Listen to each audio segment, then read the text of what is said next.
Hello again, I am Jim Bob and welcome to F1 Manager 24 Creator Team Career here on the PC with Nissan. It is round 3 of Season 2. We are heading to a very, very wet Suzuka circuit for the Japanese Grand Prix.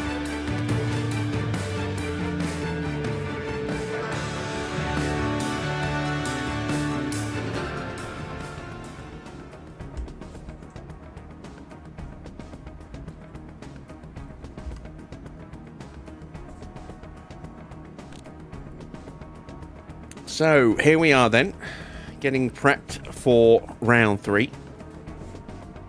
I think we still have a bit of a part shortage, mainly because we have a bit of a cash shortage, unfortunately. A little light on finances right now. So some of those brand new parts that we built that were immediately destroyed when Teo got clipped at Melbourne, round 1, has still not been replaced, unfortunately. We still only have one of the Mark II chassis, one of the side pods, one of the underfloors, one of the suspensions. So, yeah, a bit of a difference between the two cars at the moment, unfortunately. Let's see what is being built. You see we've got another underfloor that will be ready in 1 day's time. We've got a couple of, a spare front wing in 2 days, and we'll have another side pod in a day as well. So at least we'll be able to put some parts onto someone's car. I'm not sure which parts on which car yet, but parts will be applied to someone somewhere. That's the best I can say at this stage. Let's kind of recap how things have gone for us so far, shall we? It's been an interesting start to Season 2. Let's take a look at the Grand Prix results so far. So, Melbourne, we got off to an okay start. We got 8th place in the end with Mick. Of course, Teo did not finish. A lot of drivers hitting, getting taken out there in that race. It was a bit chaotic, a bit crazy. We almost had an opportunity for a really good result, but I mean, 8th was a pretty good start. It was 4 points on our opening Grand Prix of the season. Then we went to China and we got 4th and 6th in the sprint, which was a real surprise. I did not expect to get both in the top 8 for the sprint. And then in the race we got 5th and 8th. Just a crazy weekend, and you can see that Teo was right on the back as Sainz just couldn't quite get through, and Antonelli was right there as well. So very close finish for Porsche there, but we just couldn't quite take that extra little step that we needed. Maybe we can do a little bit better tonight at Suzuka, but the weather will definitely have something to say about that. Look at this weather forecast here. Heavy rain all day on Friday.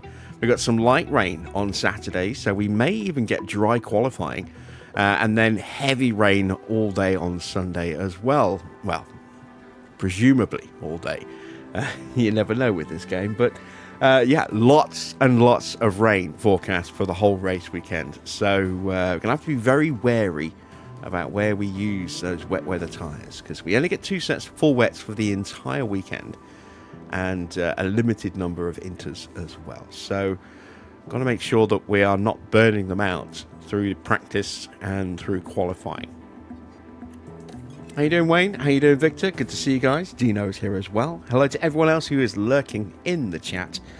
I am once again a little bit tired, but I'm going to try and avoid actually falling asleep while I was talking, as I did at the end of the Chinese Grand Prix wrap-up, going through the summary after the race, and I actually just started to doze off in the middle of a sentence, and I kind of came out with some utter gibberish. So if you want to hear what that sounds like or see what that sounds like, then head to the confirmation of the final results bit. Oh dear. Let's get our pit crew training in first of all. So let's see. We want to start the month with some intensive gym training because we're carrying across 0 fatigue. So we will have hardly any impact on fatigue levels right here at the beginning of the month. So we can get away with putting in quite a bit of training. There we go. Any more than that, we're pushing our luck. But that'll give us 1% fatigue on the Thursday, and then on Friday that'll then go up to 9 because we'll carry that across. I mean, we could theoretically do that and then have no fatigue going in. So I think we'll do that. Then it's 8, 16, and then 29. So the usual kind of steps for Suzuka. We've got 4 days off before we then head to Bahrain. Then 4 days off before we head to Jeddah. So we've got a very, very busy schedule here, triple header. Let's start then by giving them the Monday off. In fact, actually, yeah, we'll give them the Monday off. I don't know how much we can squeeze in here. That might be too much. It is too much. So let's take the afternoon off. That gets me 17 to 8 to 0. Okay. Most we can lose in a day is 9%. So I can't get that up to, up any further without overloading us somewhere else. So that is absolutely perfect. That's fine. And then it's going to be the same the next week as well. So let's put half a day of gym training in. And then we'll be at 8% and then 0% going into the Grand Prix weekend. And then when we come back from that, then we can start to get some more generalized training in. So a day of car building into some split training to see out the rest of the month.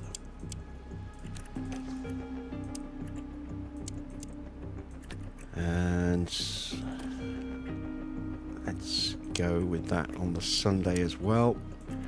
And then I've got maybe enough space for another couple of days of training. We'll do one more day of split training. And then let's see if I can get away with a day of car building. I can just, and I do mean just, that works out really, really nicely. So we'll go ahead and do that. Confirm our pit crew training. I do still want to replace Aurelian, but that is money that we don't have right now. Let's take a look at March in Formula One. Racing Bulls HQ upgrade. They have upgraded their team principal from Laurent Mekies to Alan Permain. Laurent Mekies has been upgraded to Red Bull, but unfortunately there is no way to change that. Or not easily, anyway. It's not something I know how to do. You'd have to do some serious going into the code, I think, to be able to update the team managers and their photos and stuff. So, yeah. So Racing Bulls have upgraded their race sim. Laurent Mekies says, investing in our drivers is as important as investing in our cars. It'd be interesting to see if that philosophy carries over to Red Bull. Spotlight on Williams. Williams having a great start to the season. 6th in the Constructors. Alex is 12th. Sainz is 8th in the Drivers. So let's take a quick look at the standings. So you can see it's Lewis top by 12 points from Max Verstappen. Leclerc just 2 points further back in 3rd. So 3 big heavy hitters there. McLaren are really struggling at the start of this season. They were so strong last year. And I know we had to kind of change the save file to be able to import all the new staff and everything. But I put their car performance stats to where they were at the end of season 1. And I put everyone's car performance stats like that. And then I put everyone's facilities at the way they were as well. And we haven't messed with McLaren staffing, because McLaren have been pretty stable. So nothing's happened to them in that respect. I don't know whether maybe some of the stats of their guys have been tweaked in the DLC. I don't know, possibly. But yeah, McLaren off to a really slow start. They are currently 9th and 10th in the drivers' standings. They've got just 17 points in the constructors against 86 for Ferrari, 64 for Red Bull. Mercedes have 27. We have 26. We're just a point away from Mercedes at the moment in 3rd place. And we are 9 points ahead of McLaren. So, yeah. Very, very interesting start to the season. It's advanced time. Let's get those new side pods built and the new underfloor.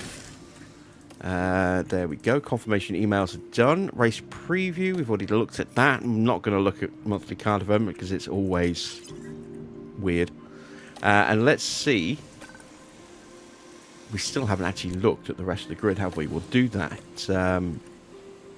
We'll do that just before we start this Grand Prix. So, what am I looking for? Warehouse. Here we go. So, still only got the one chassis. Front wing, it's on both cars. We've got another front wing to come as a spare. Rear wings on both cars. Side pods, I can now fit side pods to both cars. So that's worth a nice little bit of extra downforce, tiny bit of extra acceleration, and a good 3% engine cooling boost. Very nice. Underfloor. New underfloor is worth a decent amount of downforce in the high speed, a little bit in the medium speed, barely anything in the low speed.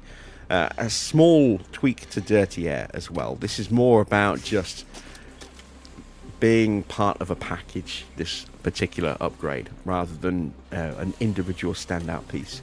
And then we've got suspensions. We still only have one of the new Mark IIs, so I can't put that on to Teo's car, unfortunately. But we have balanced the cars up a little bit. We're now ranked 13th overall, but I do believe that does include dirty air, tyre wear and engine cooling. I don't know. But, I mean, look at our low-speed performance here. Currently showing as best on the grid. So, that's really, really nice. Let's have a look now. Oh, no, we've still got 2 days to go. Let's do that, because sometimes teams don't put full upgrades on the cars until the day of the Grand Prix. So, we will advance to race day, or to the Friday, race weekend day. There we go. Strategy prep. Going to be warm with a high chance of rain. What are they suggesting as a strategy? 1 stop. 2 stop. Okay. Let's take a look then. So the car is ranked 13th overall. Car 2 is ranked 18th overall. Bit of a difference between the two. Let's do some digging into the rest of the grid, shall we? Which I've been meaning to do this for a while. I just haven't got around to it. I keep forgetting until it's too late. We're already in the middle of a race. Let's start off by checking our cars against each other. So there you can see a little bit more speed with the full round of upgrades for Mick. Acceleration's negligible. DRS about 0.4% difference, so negligible. Again, not a huge increase here or here, or here for that matter. It's just small incremental gains that we're trying to squeeze onto the car. Tyre wear's gone up by about 2.5%. Engine cooling up by 4.2%. No. By 0.2%. That's probably just a chassis difference, I think. And then a little bit less weight on Mick's car, which probably accounts for the extra acceleration. So not a massive amount of difference in terms of the actual numbers. In terms of ranking, it's probably a little bit different. So, yeah, again, our speed's still really bad, unfortunately. Slowest car on the grid. DRS has improved a bit, but this is where we're absolutely bulletproof at the moment. The low speed performance, even on Teo's car, it's still right up there. We've got the best car by far in the low speed. It's kind of a shame that we don't have Baku right around the corner, because Our car at the moment is almost tailor-made for Baku. Almost. I mean, it's still a bit pants here, but medium speed, slap bang in the middle of the grid. That's really nice. High speed now up to middle of the grid as well. A little bit lagging behind slightly for Teo, but still pretty close. Dirty Air still needs some improvements. Tyre wear is 15th, so we're lower sort of portion of the grid for the tyre wear. Engine cooling is 21st and 22nd. Extra weights, 1st and 2nd. Dina says, hate to sound like a broken record, but did I retire Wheatley as a sporting director? I did. I just don't remember if I actually imported the latest changes. So he might still be available in here, but let's have a look. I don't think he is. Yeah, he's not available. Look. Alan Permain is here. I need to retire him now as well. Although he's at Racing Bulls, which kind of feels a bit wrong to strip him out of Racing Bulls. Given that we just put him in there with the DLC. He is their team principal. He could have two roles. He could be their team principal and their sporting director, I suppose. I don't know. But yeah, everyone else is kind of sorted. So he has been retired. He is not available to choose. Evening, Farah. Let's set our targets for tonight then, shall we? So 18th or higher and 18th or higher. We should definitely be able to achieve that given the performance we're showing in our car. The low-speed performance not quite so useful around this track, but from the Suzuka certainly good. Circuit in Japan.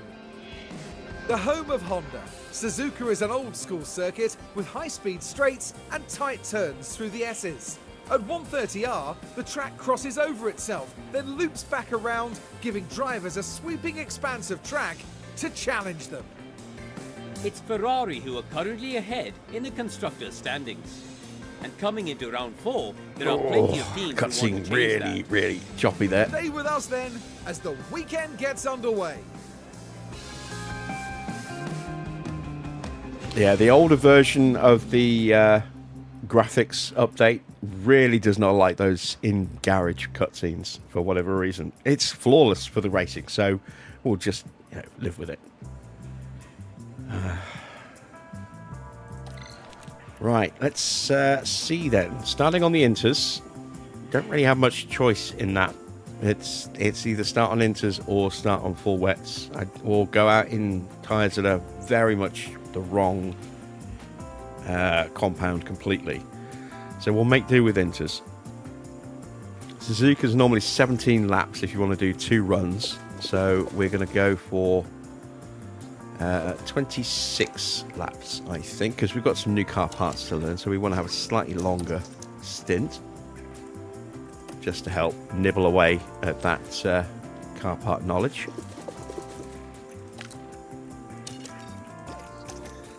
Let's go. Yeah, I don't want to go too much because, again, we're going to need these tyres throughout the whole weekend. It's still too early to change parts over, so we will continue like that. And now let's put some setups onto the car, shall we? So I'm going to start with a 7 and a 13 on mixed car. I'm going to leave the roll bar in the middle. That is quite often where the roll bar tends to end up. That or around the sort of 6473. It could possibly go in the opposite direction, but more often than not, it's somewhere around the 64, 73, 55 kind of range. Almost every single setup I've ever seen around the circuit always has a toe of 0. So that's pretty much a given. And then the camber can go pretty much anywhere. It can go all the way down, it can go all the way up, it can be somewhere in the middle. I'm going to start somewhere pushing towards the far end like that, and then we can maybe increase it that way a little bit if we need to, or bring it back this way if we need to, but I'm pretty sure that that is going to be 0 because it just about always is.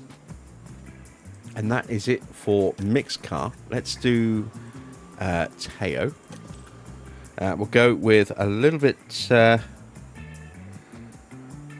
less front wing, I think. Sorry, rear wing on this one. We'll go with a 12.5 on this one.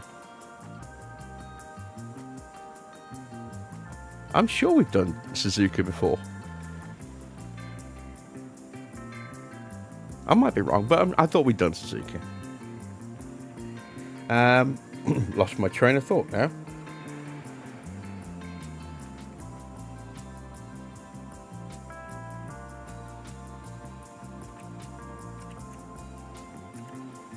You know what? I'm going to go the other way. I'm going to go with a 13.5 on the rear wing on this car. Let's go out to a 7.3. I'm going to push that all the way up to an 8.5. I'm going to drop that down to there, and once again, tow at 0. So, yeah, we are ready.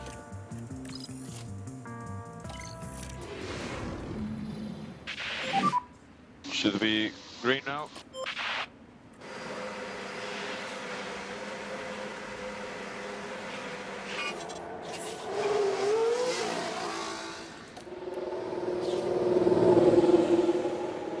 All right, Carrie Schreiner is in for Sauber, and there's some damage to that car. That's Hulkenberg's car.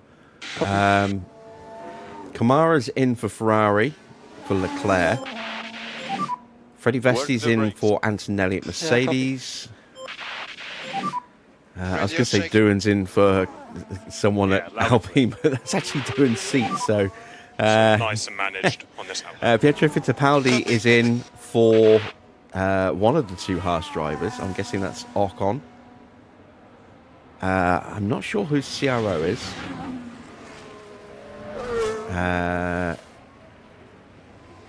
And that's it, the rookies. So who's CRO? Courtney Crone. Ah, yes, one of the new rookers, the new rookies that I added in once I had applied the mod, the 2025 DLC mod.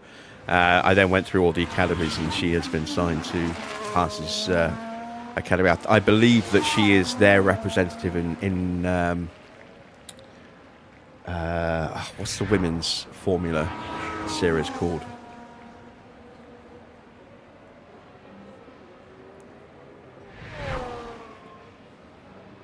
Formula Academy. Or whatever. Yeah, she's the or F1 Academy, sorry. She is, I think she's Haas's F1 Academy entry. Doing it for Colapinto. Yeah, that's what I was about to say.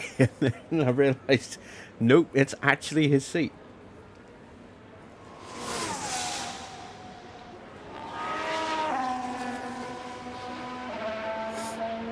All right, let's take a look at the weather forecast.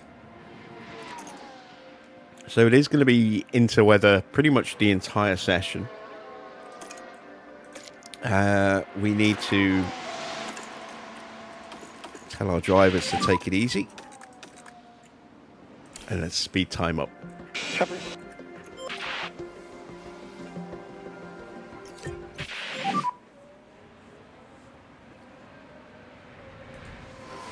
I think the tires were very cold. Tires on the cool side. Excuse me.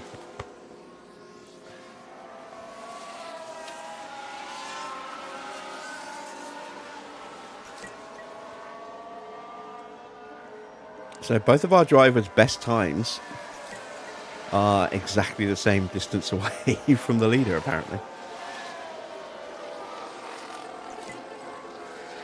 That's kind of cool. Nope. Carrie Schreiner. No, it's Fittipaldi. Virtual safety car. Yeah, pinched Behrman's helmet there. Watch your Delta now. Oh, wait, was he hit? Oh, he was hit by Kamara.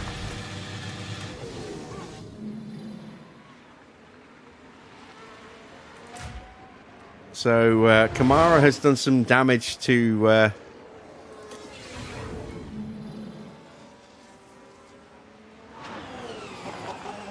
Yeah, I didn't think we'd hear anything from Fittipaldi.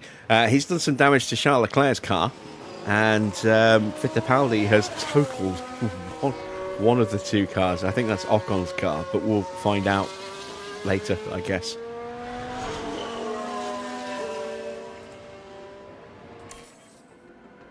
In fact, let's have a look. Do we actually have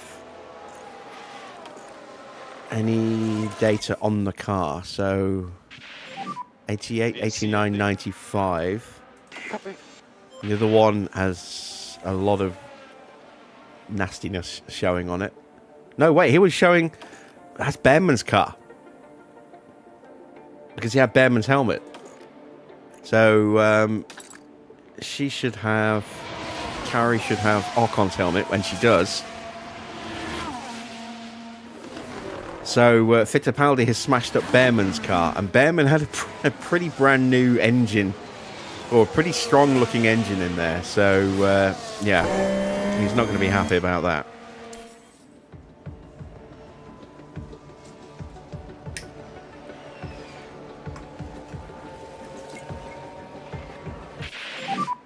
Rears on cool side.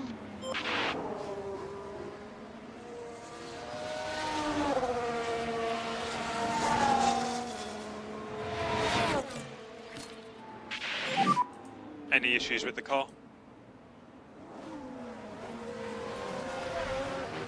Optimal. That's encouraging. Ah, nailed it. Spot on. What about Mick?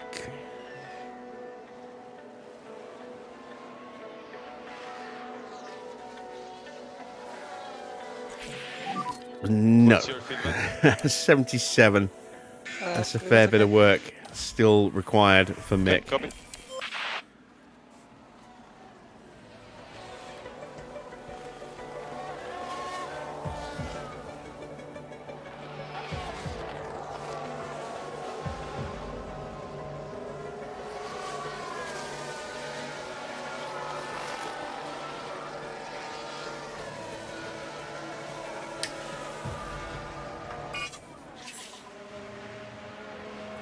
Well, we have just drifted into full wet conditions. It won't last for very long. And we're certainly not going to mess around with tyres.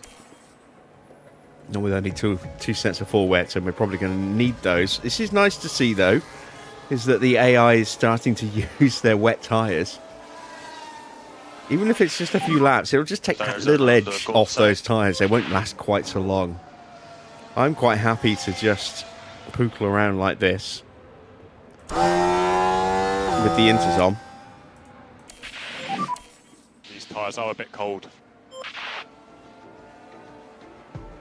So more and more drivers coming out on those full wets. We've got the potential for full wet weather in the next session as well.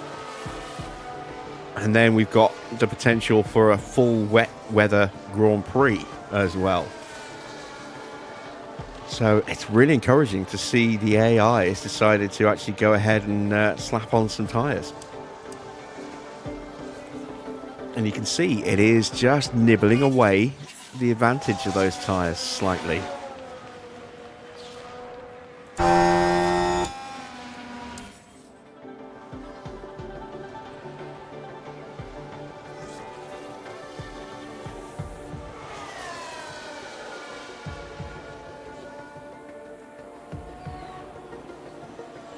Most of the grid went for wets in the end, and they ran them at a point when track actually got quite low as well, even if it was briefly. So that would have worn them out slightly quicker for those couple of laps as well.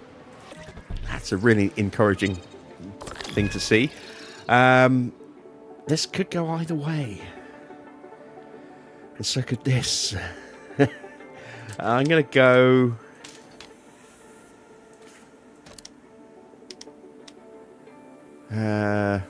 I don't know, actually.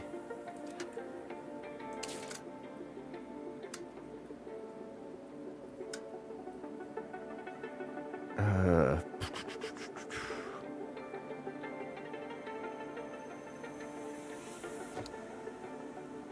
77% away. That's too much. It can't be that. It can't. So it's got to go that way. Which means that has to come down a lot more. That can't be that. So is it a 7.3? But then this is now in a really bad spot up here. I can't see that happening. It's got to be the other way then. It's got to be a 13.5 on the rear wing. That makes much more sense. So let's drop that down to a 7.5, perhaps. Bring that back to a 6.4. And then just push that up a little bit more. That gives me the little bit of change there. Good change, good change, good change. About the same. I think that might be it.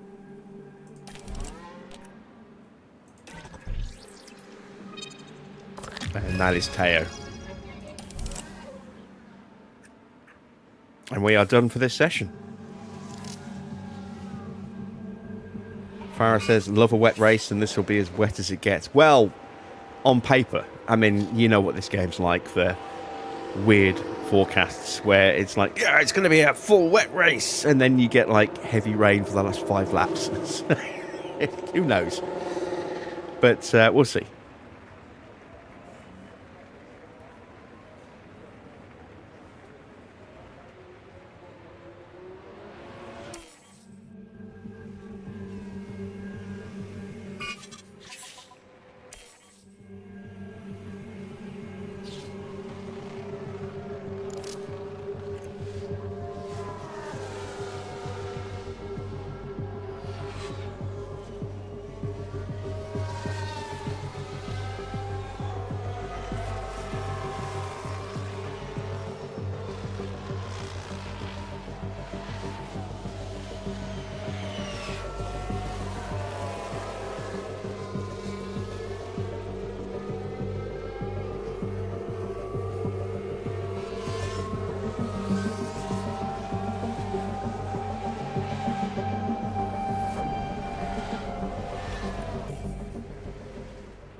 Alright, that is the end of practice 1.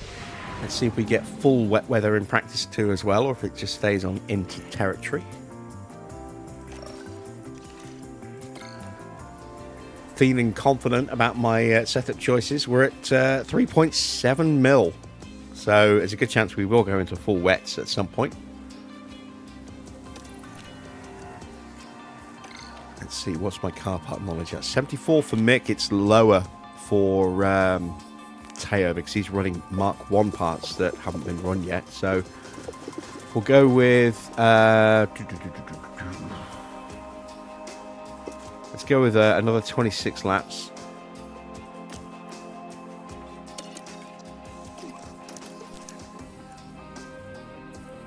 We've already made changes to the setup.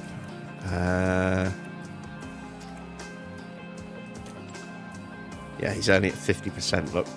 So he needs to run a bit longer. So let's run him for 28 laps. We're going to use the same tyres that we used in the first session so that we can keep some fresh inters available for when we need them.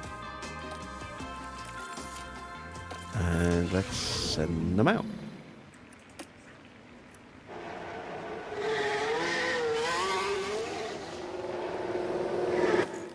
Oh, nope, that's the wrong button.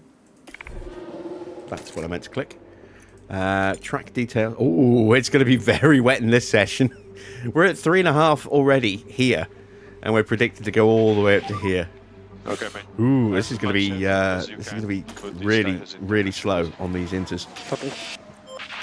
This might be a big risk actually staying out on these tyres. We'll see how we do.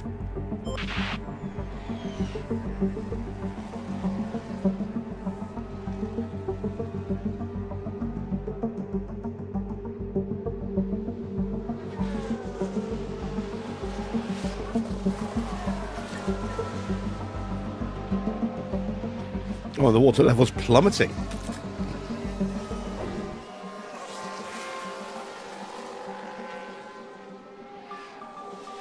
that's the other thing we have to take into consideration as well. We have a rubbish weather centre. Level 2, but down to 52% because it's being used by sponsors, I think. So it should be at, I think, 60%.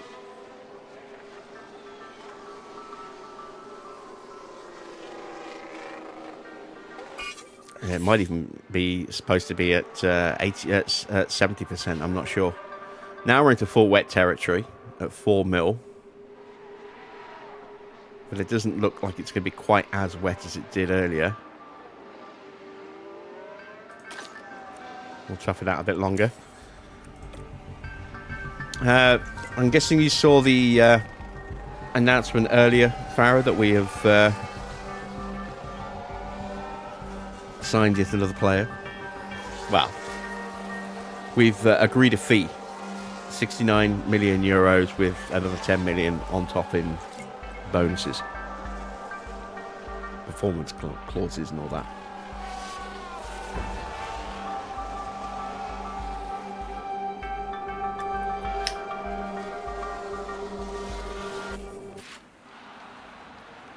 Someone's in the wall. Oh no, it's Teo. No!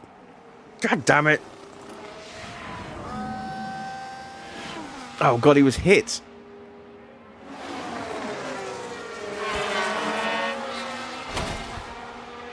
Well, honestly stupid from them. Shut up, Albon. You're the one who took me out. Cheeky git. God damn it. Just put new parts on his car and he's broken the car again. Every time I put new parts on his car, he breaks it. Dear, dear, dear. How you doing, Edward?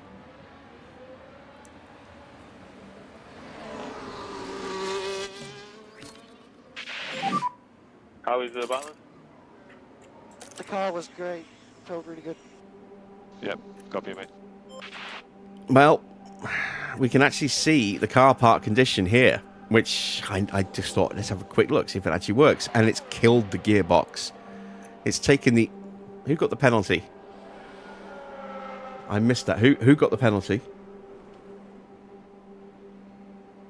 I just saw penalty caused.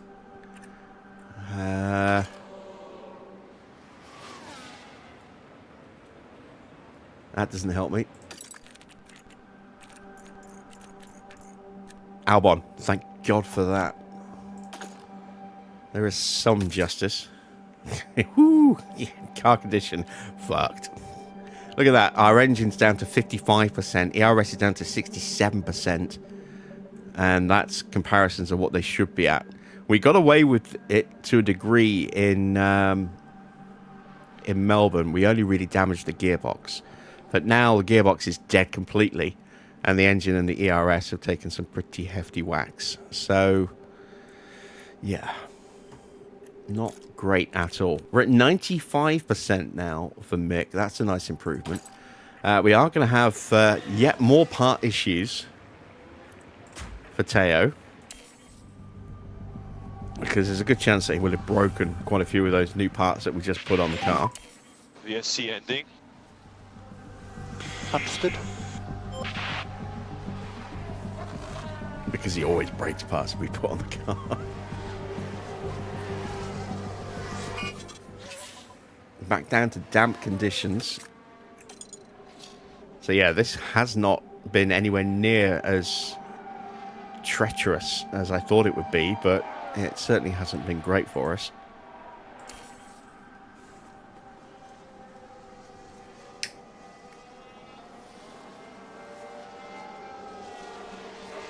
I can see the strong possibility of this being one of those races where I'm like, oh, what tyres do I go with for a good chunk of the race? You know, the constant, you know, do I switch to inters? Do I go back to full wets? Or stay on full wets? Or vice versa, you know? Is it going to be a long enough period for me to justify the tyre change or not? This is why I'm watching the track graph here, so I can kind of try and get a feel for what I'm expecting the race weather to look like. Something like this.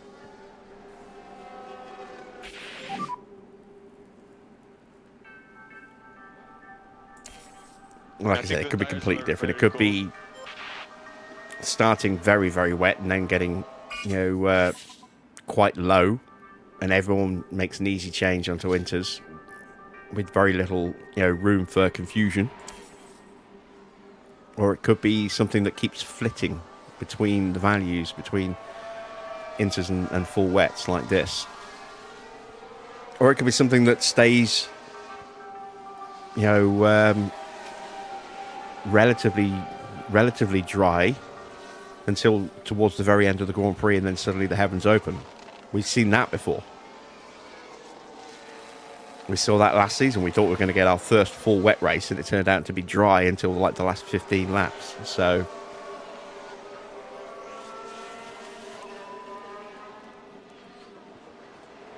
$69 million for a striker who scored 15 league goals is crazy. Yeah, but it's not just his league goals. It's the fact that he is his goal creations or goal involvements. I think is how they branch it now. So that's including assists, was like right up there among the best. And he's 21 years old. Or 23, I think. They're buying a young player with plenty of scope to improve. And from what I saw, we're getting him on a 6-year deal.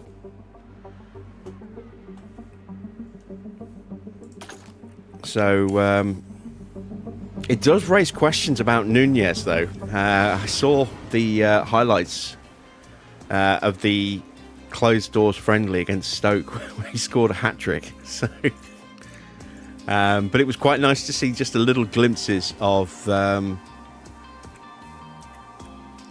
Wirtz playing as well. So we've got a penalty for Albon for that collision with Teo. We've got a penalty for Leclerc. Not quite sure what that's for.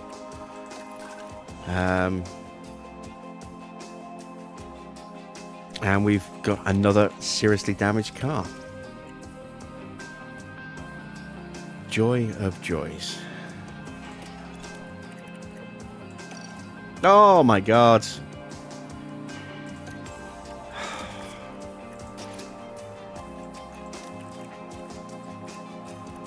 Hang on, why is that still missing? Why isn't it? Oh, it's doing this weird glitchy thing again.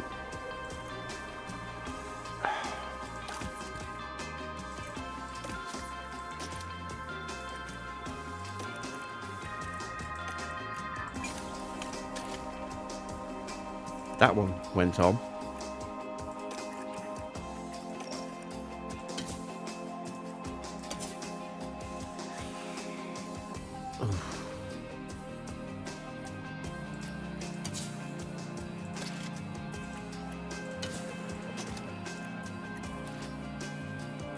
So I've got no spare front wings. Why won't it let me do the chassis? It's a bug within the game, instability bug, I think, because... Alright, so if I now go on the suspension, do that for Mick. Now, if I can get the Mark II bits on, there we go. Now I can put the Mark I bits back on. It's a weird thing, I noticed it the other day. And I think it's because we are running a very much quite heavily modified game file, but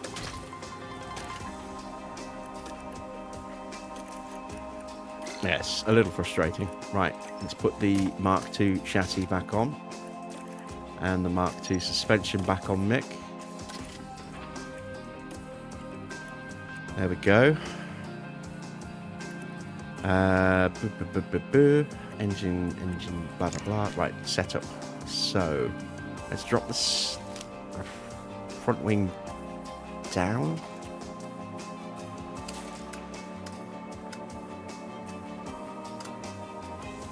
And let's go with that. Let's see if that works. And then we don't need to worry about that setup. I don't know if those tyres will last, but we'll try them. 20 laps should be enough for Mick. I don't know if those tyres will actually... No, they're not even available, look. So we'll have to go with another set of inters. That's only going to leave me 3 sets going into qualifying in the Grand Prix, which is not ideal. Run plan. He needs to run pretty much the entire session now.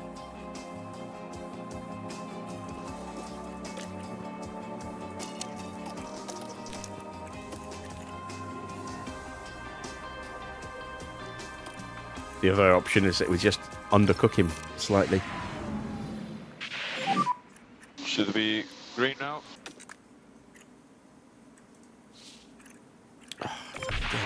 That's what I meant to do. Track details. Oh, it's going to be dry.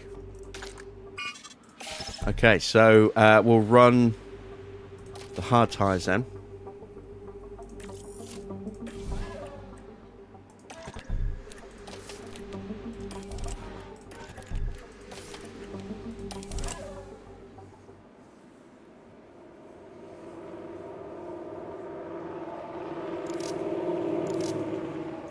Out goes Max. Yeah, for a moment I thought Max was running a different helmet. There is Mick making his way out. Now we'll send out Teo.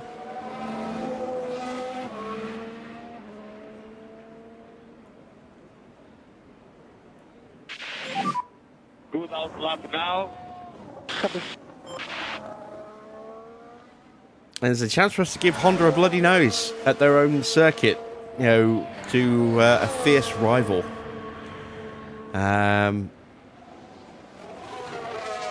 Given that we are Nissan, if we can outperform Red Bull, I'd be amazed. But if we can outperform RB, that would be encouraging. We'll see how things go.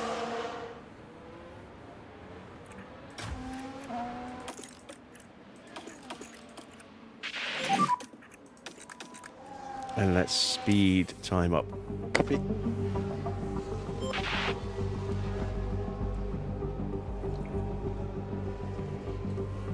I did see a speculative headline pop up in my notification feed that Nunes might be going to Galatasaray, but I don't think there's a lot of validity in that. The rain might be clear. Copy.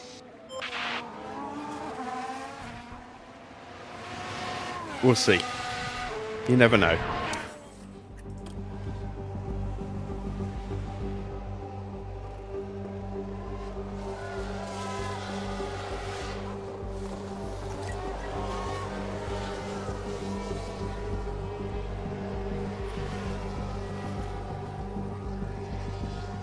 Alright, whatever the fault is with Hulkenberg has become serious enough to warrant a part change at the end of this session. So is his engine.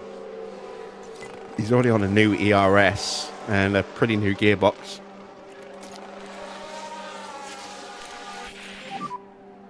Oh great, now Mix has damaged the underfloor. Yep, I'll check. Damn it. Brand new underfloor. That's gone.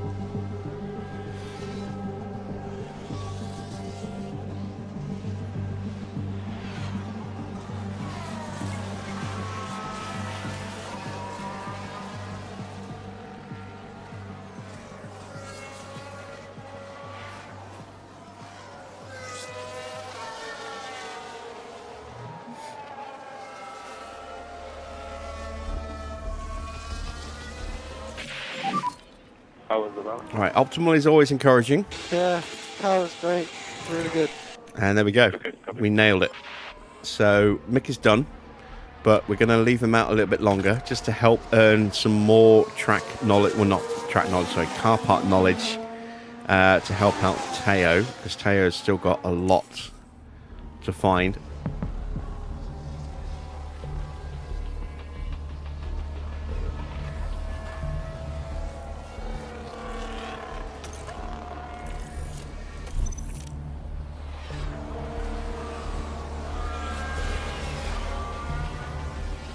And the question now is, do I take the Mark II underfloor off Teo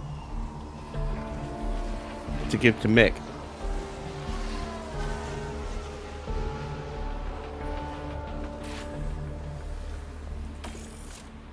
That would be a little harsh, but I do want to maybe have one car as upgraded as possible. Because I know I don't have a spare Mark II.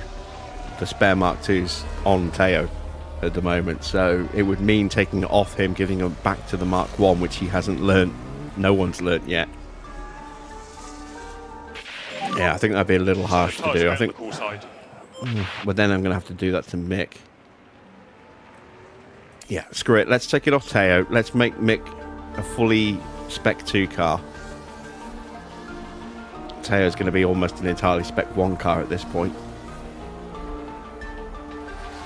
It is going to hamper Teo's chances a little bit, but I mean, even without all of the upgrades, the car still generates decent downforce, so around a circuit like this, that will certainly help.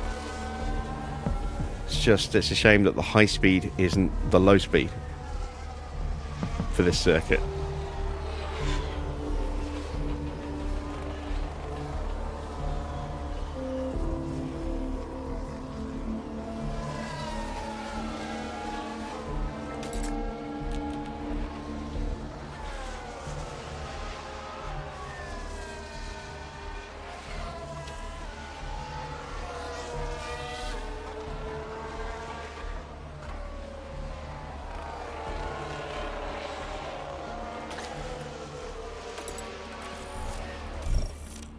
Keep him out there for the extra lap. You never know, it might make a difference.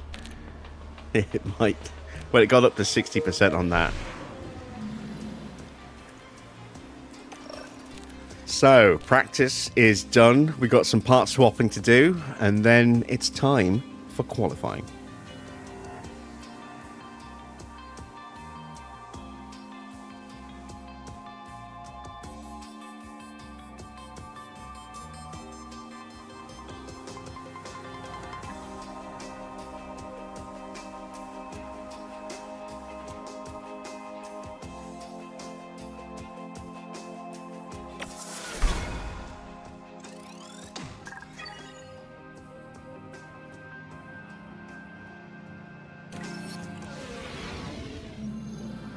Hello and welcome to the much anticipated qualifying session.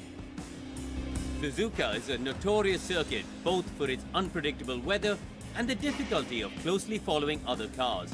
Making the right call on when to head out to avoid traffic and dirty air can make all the difference here. Now there's a driver we've been talking about quite a bit. Karun, how will they be feeling It's Kimi today? They Antonelli. had a great lap in practice, so you can only imagine how good they're feeling going into qualifying.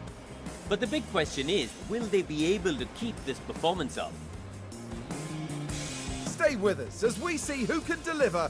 That's the first time we get to see one of the Patreon mod driver pack headshots, or face mods, actually in the game, rather than just in the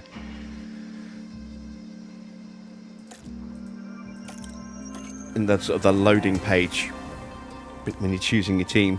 So that's kind of cool. So yes, we need to install on car 1,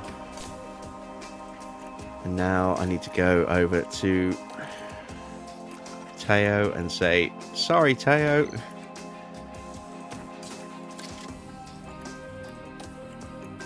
does it mean I'll have podium footage? It means I should have podium footage for him, for Ollie Behrman, for Isaac Ajar, and Franco Colapinto. That's what I'm, led to believe with this, is that yes, they will be on the podiums. So we don't need to make any setup changes. Porsche is going to have to make do with this engine. It's not ideal, but it is what it is. What's the track water level at? 1.44 mil. Okay. We'll prep them for 2 flying laps, but we might not send them out. All depends on what the forecast is.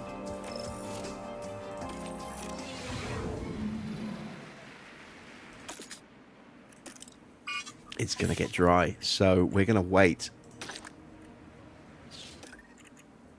I've only got 2 sets of softs. Alright, let's go with a set of mediums.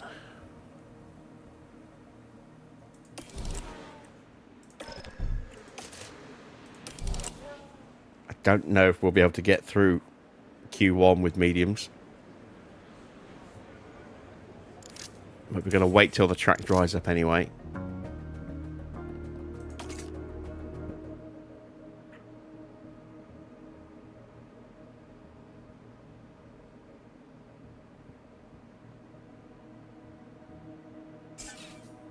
This is starting to happen now. Copy. Slowly.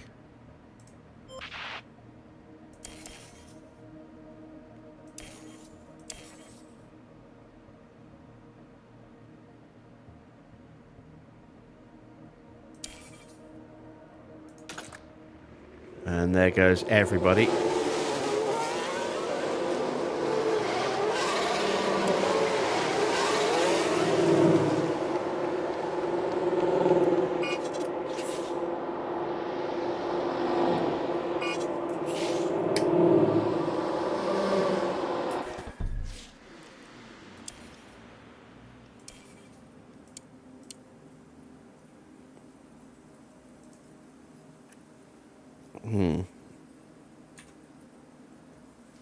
Interesting.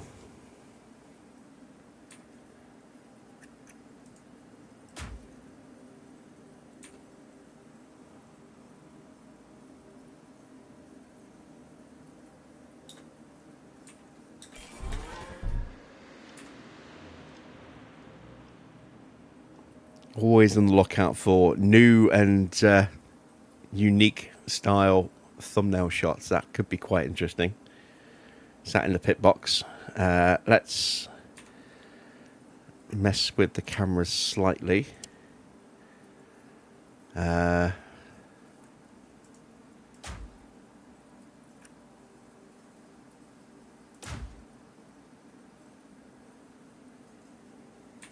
go with that as well.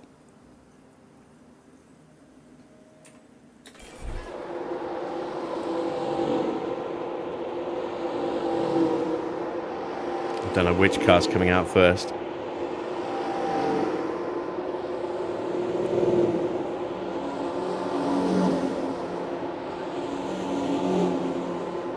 Everybody but us.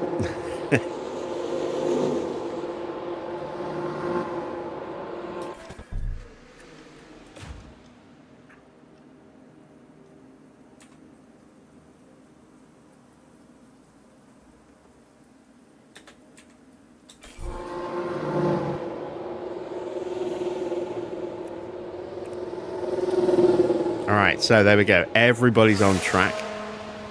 We are at the back of the field.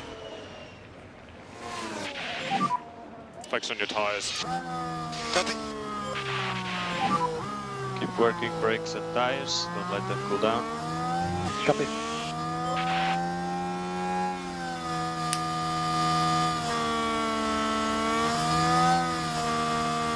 If I've judged this right, we should just about have enough time after the 2-lap run to dive back into the pits. Oh, we've got a red flag. I was going to say, never mind. Behrman's in the wall. He's gone off at the second Degner. Here we are, going into turn 9. The car makes contact, and all it can take is one mistake, one momentary lapse of concentration. The team glued to the monitors and watching their hopes crumble away. So much for that. Now we're not really going to have time to do a 2-lap run. So let's do a 1-lap run.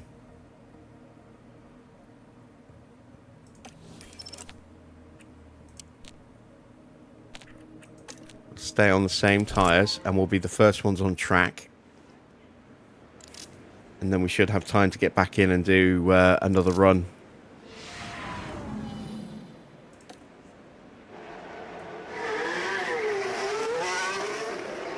On the softs if we need to.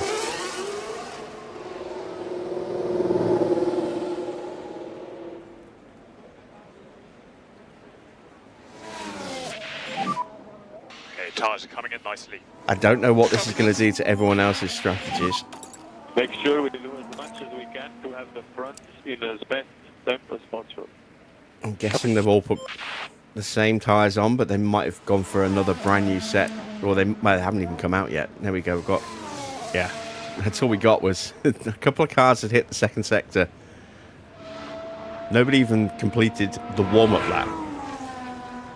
Right, so we've got Norris coming out. Yeah, they look like they could be the same tyres, or they could be brand new tyres. I mean, it doesn't really matter, I suppose, at this point.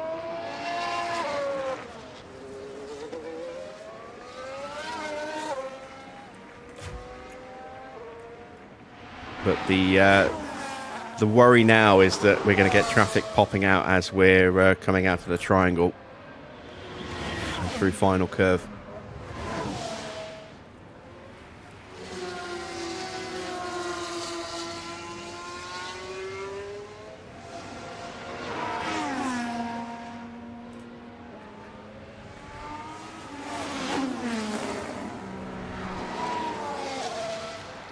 There's a whole bunch of traffic coming out just as we're approaching 130R. That's not great, because we're just about to start pushing. No immediate effects. We'll go for the next push lap. And now we're going to hit traffic at some point in the first sector. Hopefully not in the S's, but probably in the S's. This is a good position for us. Dear, dear, dear.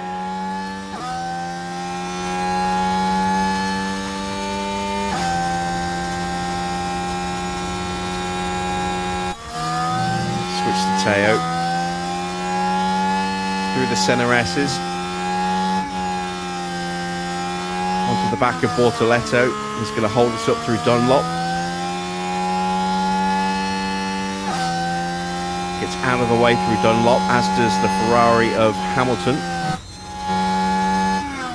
Oh, Mick gets really badly blocked by Hamilton through both of the Degners.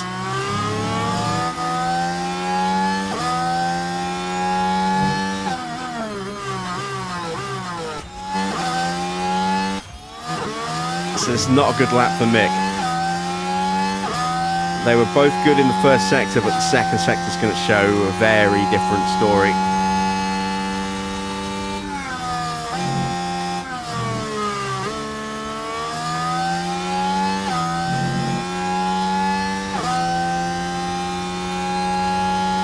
.39.4 against the 38.9.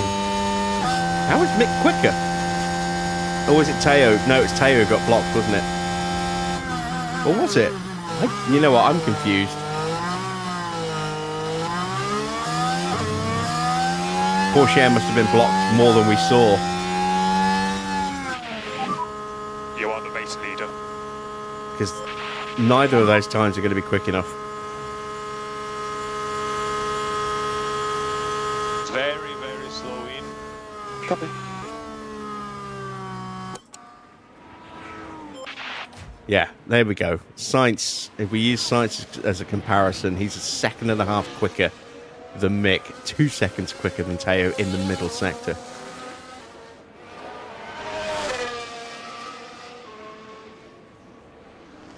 So, yeah, terrible. Part of that will be down to the tyres. Most of that's going to be down to getting blocked somewhere.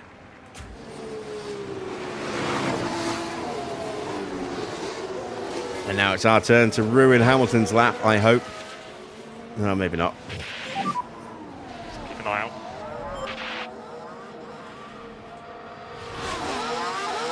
You're intrigued to see whether I'll be able to earn enough to maintain my truck and repay the bank loans. Well, in terms of repaying the loan, yes.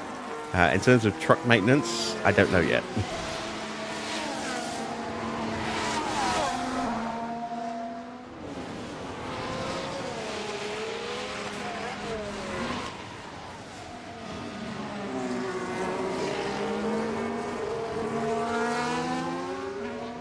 Very, very busy on track. And unfortunately, I have no idea whether or not I can make it through with these tyres. I don't have a representative time to work from, so it's a gamble. Do I go on the same tyres, or do I go with a set of softs? I think I have to go with a set of softs, but I mean the track is so busy right now that even going on softs, I still might not get a clean run. Hit limiter. So stop in your box and switch off.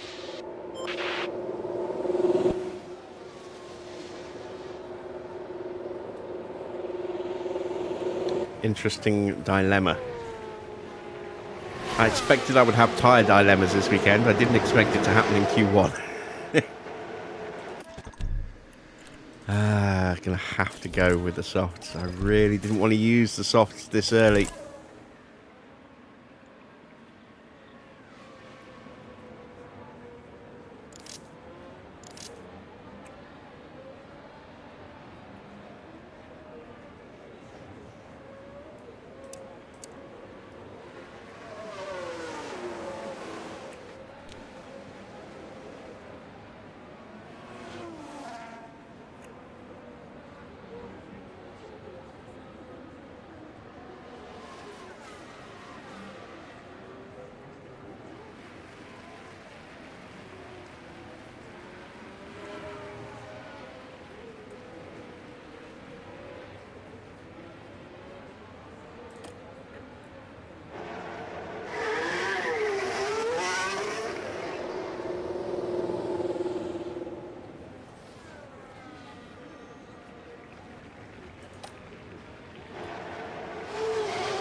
Watch out for cars behind.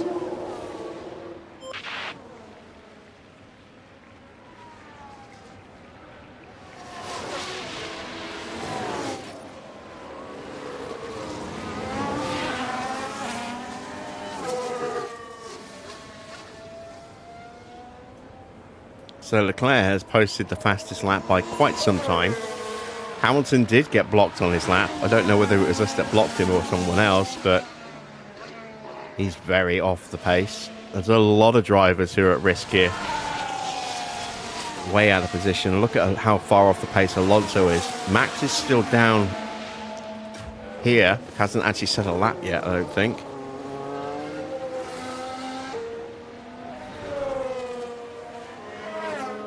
He crosses the line and goes P3. George Russell in P2. I don't know if Norris is safe.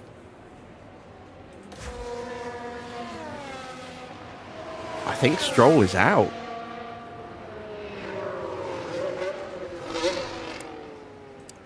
Yeah, Stroll is out.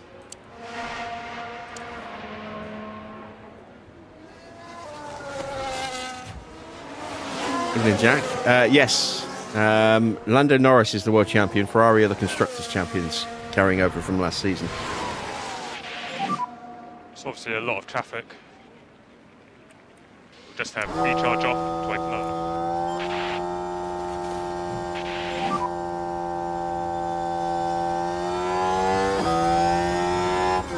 Push lap now.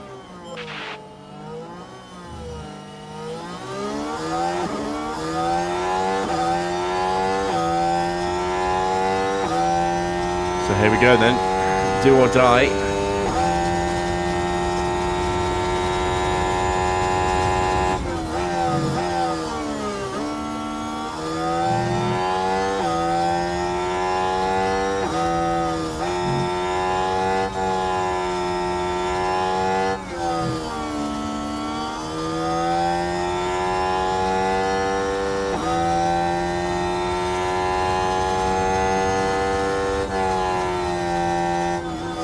Not a good first sector for Teo. He's down half a second, and it's not even a personal best. He might have hit traffic somewhere. Mick's on a personal best in the first. Let's see what the middle sector's like.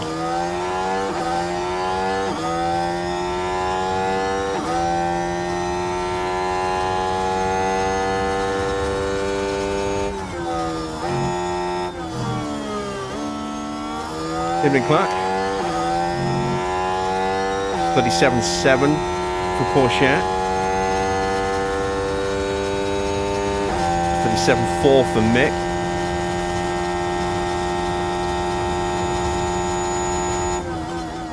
There is a slow-moving car in front. That's Hulkenberg heading back to the pits, and I think that's probably who held up Porsche.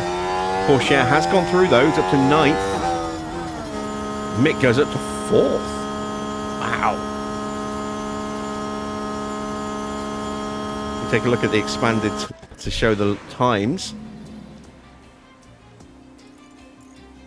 Yeah, some drivers were a long way off. Albon's made it through, but he's still got that penalty for taking out Teo in practice. Leclerc's made it through. He has that penalty, which I believe is a... Is it a collision penalty? I mean, it can't be a part penalty this early in the season. No, it's not. So I don't remember him hitting anybody in China, but he has a penalty. And we're going to say goodbye to Liam Lawson, Gabriel Bortoletto, Lance Stroll, Nico Hulkenberg, Fernando Alonso, and Ollie Behrman, who crashed and brought out a red flag at the second Degner before anyone had set a time. He will probably have to start from the pit lane. Yuki Tsunoda just squeezing through in 16th place.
Alright, apologies for the little delay there. I am back and we are ready for Q2, and it is threatening to be wet once again, just like at the start of the previous session.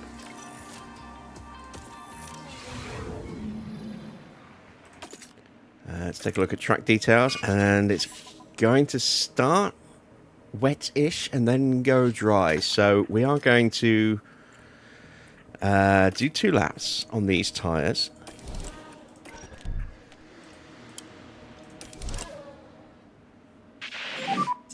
Should be green now.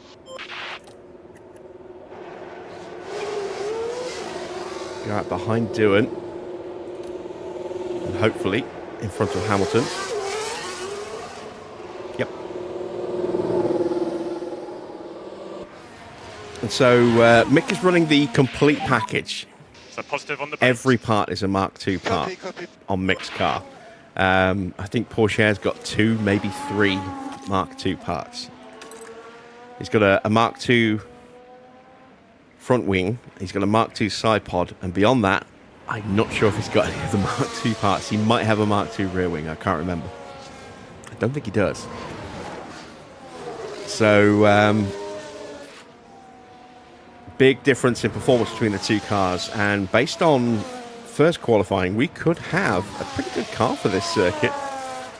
Although a lot of people struggled to get a proper clean run in that first session because it was cut short with both weather and then the red flag. Not entirely sure exactly where our car sits in terms of performance this weekend just yet. We will find out, I would imagine, through this session.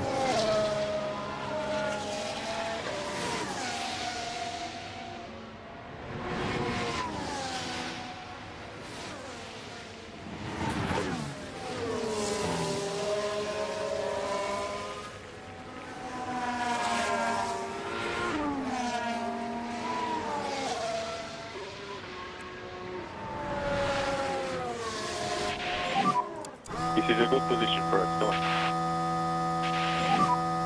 Okay, track is clear. Just watching to see if anyone's going to pop out of Let's the go. pits. Go, go, go, go.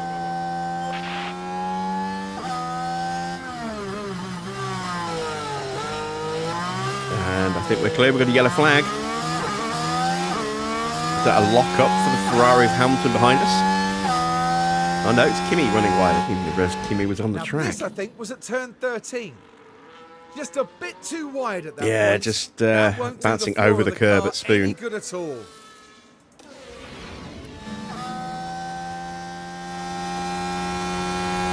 we go. You'll settle into the new house now then, Clark?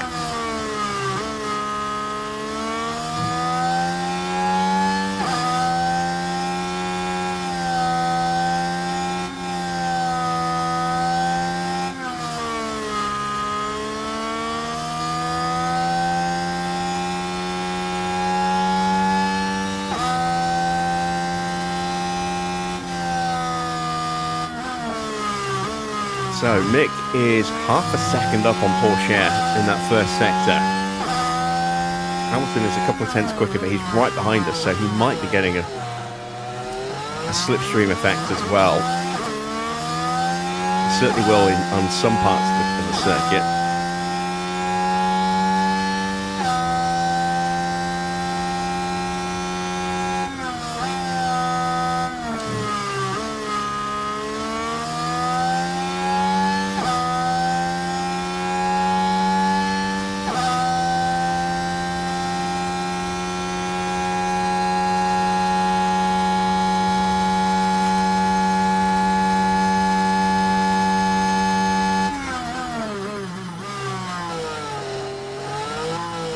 Hamilton's half a second up on us in that fight in that middle sector.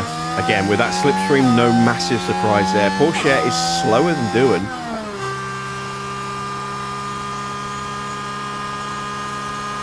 Hamilton goes quickest, we're second, but we are going for another lap.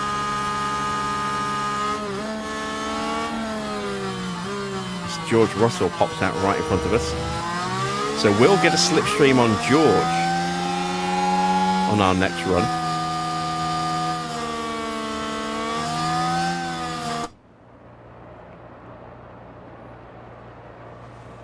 Antonelli pops up to P3. Max is P2.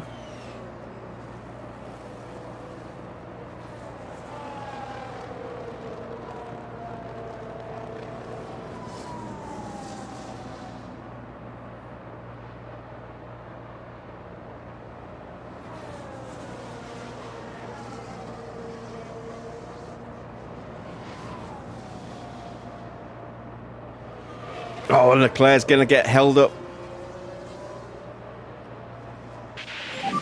Oh no, Leclerc's on an outlap. I thought Leclerc was on a flying lap, just the way he closed up under braking there. Copy. What's the track water level at now? 2 mil and starting to come down. Yeah, we're on that downward slide, look. Damn it. Keep hitting the wrong button. Tyre temps in a good window. It's punching up a little bit. Let's go. The tires are now in the window. Come on. Let's go. Come on. Eyes forward.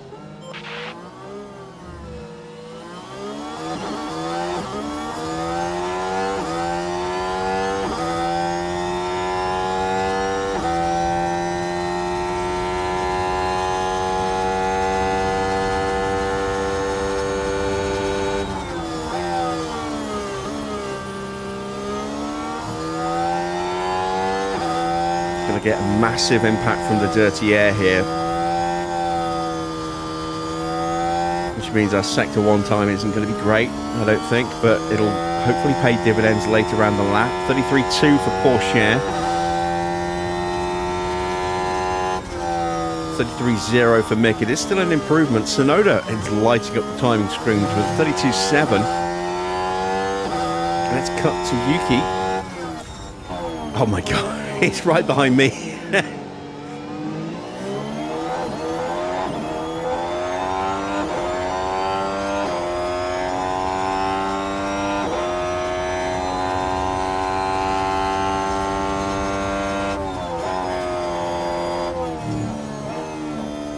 Middle split coming up. Sainz goes purple. Porsche right behind him. With 6/10 behind him, though, in terms of speed. Mick does the 39.5. Leclerc does the 39.1. I bet he's right behind. Oh, he's not right behind. He's got some clear air. He's really well spaced. So, up to the line. It's got us P7. That It's time back on the money. P11 after deductions. P12 for Porsche. Mick is up in P5. Currently, P5. But again, slipstreamed run. Really slow. How accurate is that? Is that a true reflection of our pace? Could we go even a little bit quicker if we were in clean air? Or were we definitely riding the slipstream to a slightly better speed there? It's hard to say. It really is, because we've got such a performance difference between the two.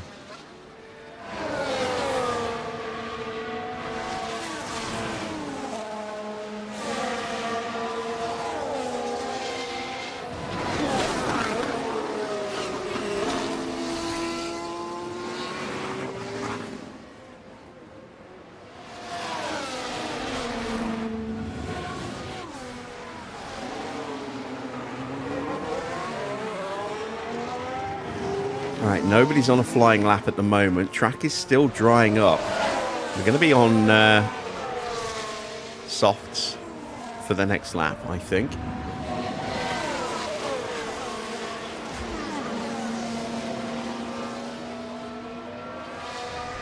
Everyone is just bunched up that's out there at the moment.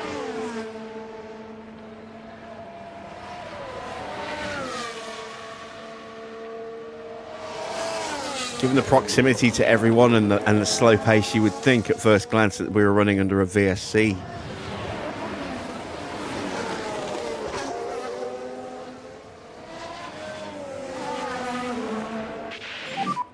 Pit lane.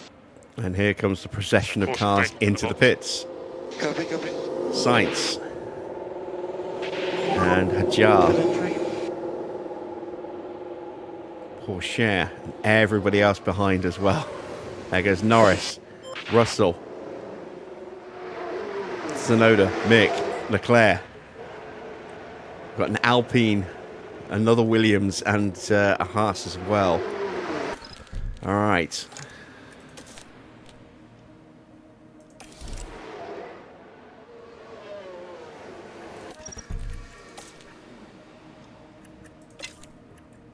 Change the run plan. I forgot to do that with Teo.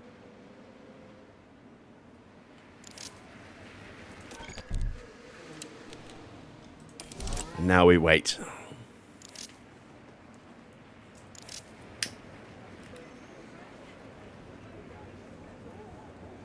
I think Mick has a real shot of getting out of Q2 here. I don't think Teo does. But we're going to try and be the last cars on track. So we've got the most stable track conditions.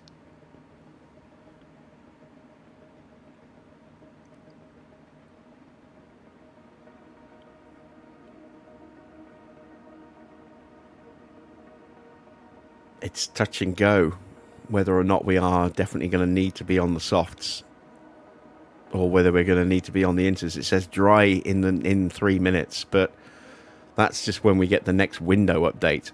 So it could go dry before then, and you can see how that has shallowed out. We're at 1.04. We're right above. It's still gradually coming down.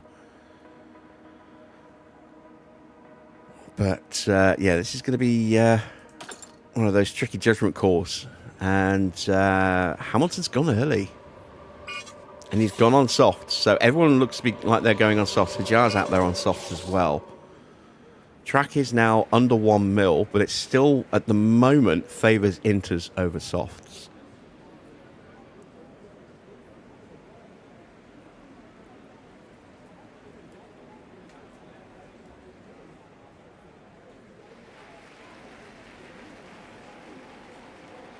Out go the two McLarens. Looks like that's Piastri behind Norris. Tsunoda. Leclerc, the Alpine of Gasly, I think. Maybe doing. No, that's doing there. Yeah, everyone's piling out now. Everyone's going out on soft tyres as well. And they're all going out on brand new softs. All right.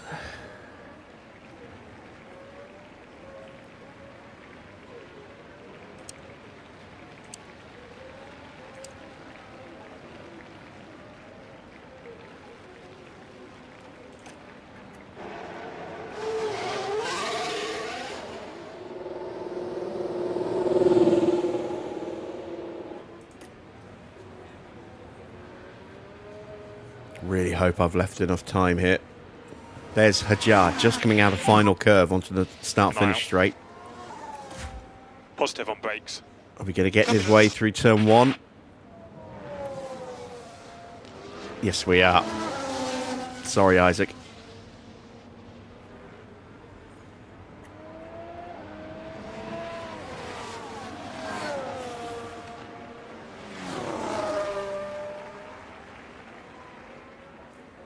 Track is still improving. I mean, to be fair to Hajar, I don't think he was going to get through because he went so early. Track will be drier for everybody behind him. Even Hamilton's got the track in better condition, but even Hamilton is at risk now because he's gone so early as well that the track might just be still a bit too wet for him to set a really competitive time against everybody else. He has gone much faster than Hajar, but then Hajar did get blocked by us through turn 1.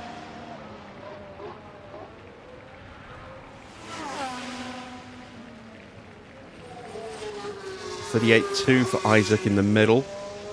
Hamilton's closing in on the back of us.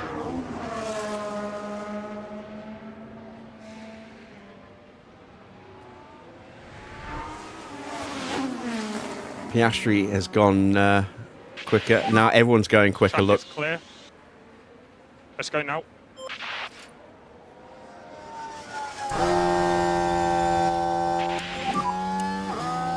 Is Hamilton going to dive through on us? Nope. So we're ruining Hamilton's lap as well. So Hamilton might be out simply because we're in the way a little bit. And let's see what we can do now on a track that is drier than everybody else has had so far. Porsche will have to come up to the back of Isaac Hajar. It's not going to happen through Dunlop, that's good. It won't happen through the Degners. It'll probably happen here on the way to the hairpin or on the exit of the hairpin.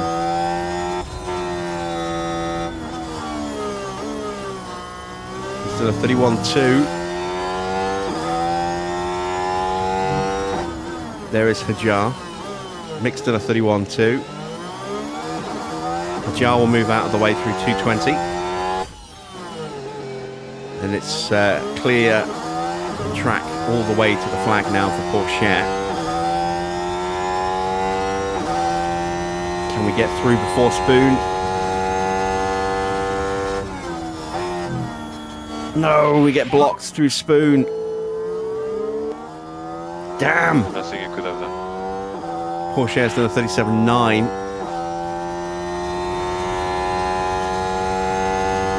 Mixed at a 39.6. Mick might not make it through. Hamilton is out. Doohan is out. Norris is out. Hajar is out. Porsche is through to 7th, which puts Piastri out.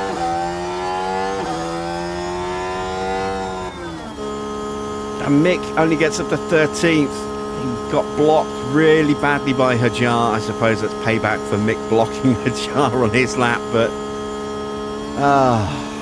damn, we could have had both cars in the top 10 then.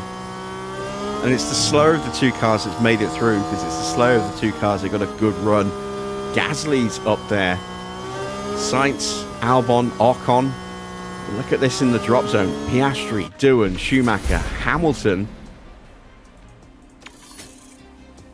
who is our current championship leader, Norris and Hajar. So cars that you would definitely expect, with the exception of maybe Jack, to be in the top 10, and maybe with the exception of Isaac. You would certainly expect Norris, Hamilton, Piastri, and on form Mick to have got through. So yeah, big surprise. Albon is in the top 10 but has that penalty still. So does Leclerc. So Leclerc's not getting pole, that's for sure. The question now is who will? Could be us. But it won't be. Right, let's have a look. What's the water level? I missed that. Let's have a look. 1.08, so it's right on the cusp of cutting into dry tyres.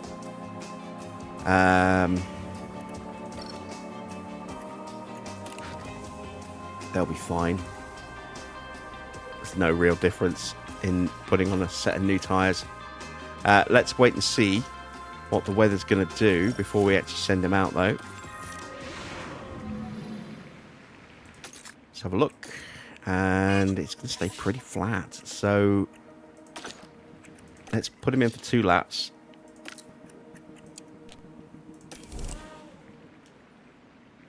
Send him out, and then we'll do 1 lap on new tyres at the very end of the session. Max and Charles both coming out at the same time as us.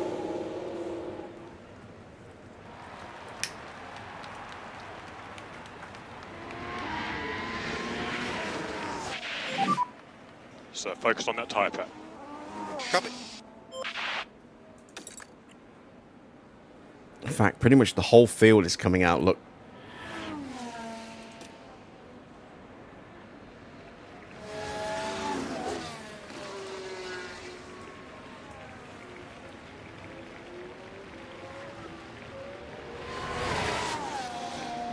Yeah, everybody's out. Potential for some slipstreaming / bulking through here. Leclerc right behind Max. This could be very good for Leclerc, but he does have that penalty. So if it was the other way round, I think that would be pole for Max. If he was getting the toe behind that Ferrari. Ferrari have looked very, very quick again this season. Reigning Constructors champions. Hamilton, current championship leader, out in Q2 along with reigning world champion Lando Norris.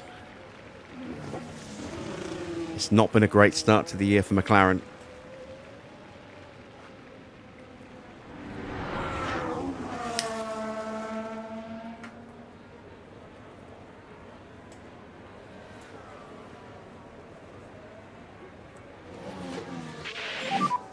So straight out. And here we go. Next lap. First flying lap. Let's hope it's a good one.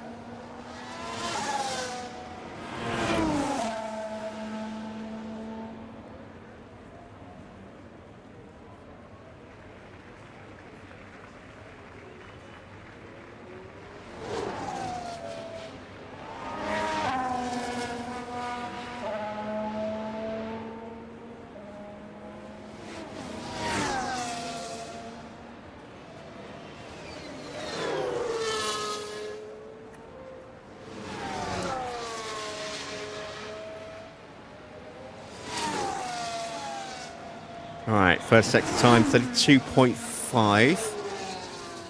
How much slower than the leaders are we? 4/10 against Verstappen. Only 2/10 against Leclerc.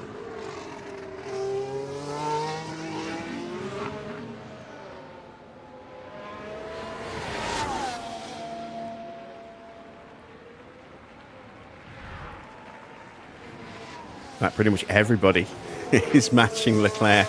Apart from Gasly, who matched us. Verstappen in a class of his own then in the first sector. Up to the middle sector. 39.3. Ocon not with a particularly good first sector at all. It's a 38.7. Another 6/10. So we're a second down on Max Verstappen.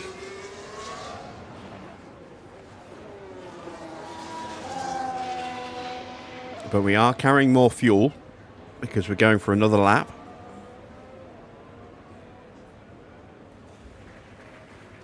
So Max crosses the line. It's a 1:31.3.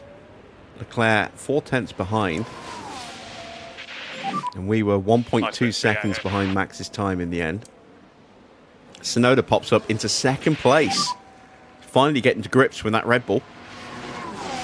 After barely squeaking through at the end of Q1, he's now right up there in Q3. Albon pops up into second. Good lap for Albon. The Williams has been impressive this season. It really has. Sainz in 8th place.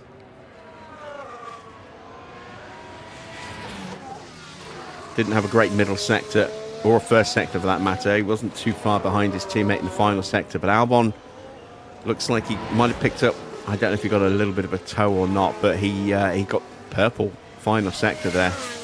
Very, very quick. We'll have an unimpeded run on the second lap. No traffic to deal with. And then we'll be diving back to the pits, slapping on a brand new set of inters, maybe, but certainly refueling for one flying run and seeing if we can go any better. I'm expecting us to improve on this lap. Porsche's confidence will be higher. It's not quite peak level, but it's up there.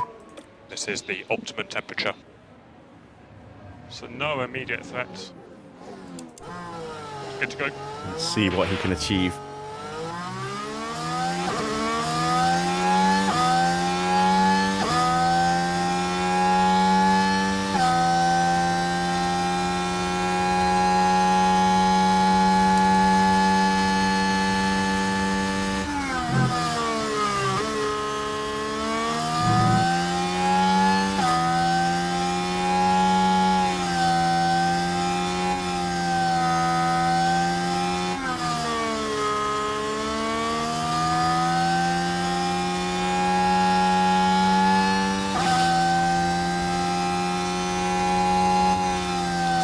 So we're down to 10th in the first sector.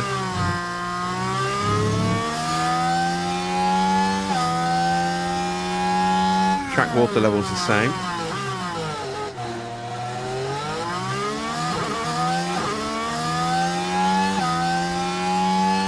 Maybe the tyres are finally starting to give up their absolute best. See what we do in the middle sector.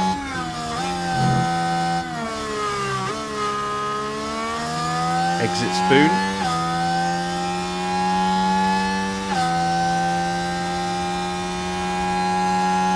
It's a 39.2, so we found a 10th or 2 in the middle sector. Final sector coming up into the Casio triangle. And then into final curve.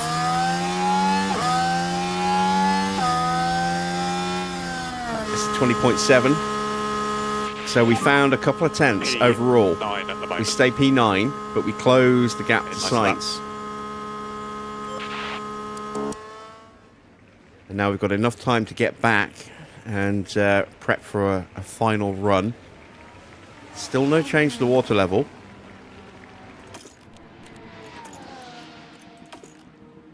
So look at that, we were down just a fraction in the end. They rounded it up to 0.6. We were only down 13 thousandths in the first sector. Then we found what, about 700ths in the second sector, and then the third sector we found about 500ths, nearly 600ths in the final sector. So yeah, not bad. We found 1.2 tenths in the end. I thought we found a little bit more than that, but that's not bad. Did find some improvement, which I was expecting, just I was hoping for a little bit more. Track is getting drier. That Salah's now passed. Copy. Oh yeah, track is definitely getting drier. Is it going to be dry enough for softs? That is the question. The AI certainly thinks so.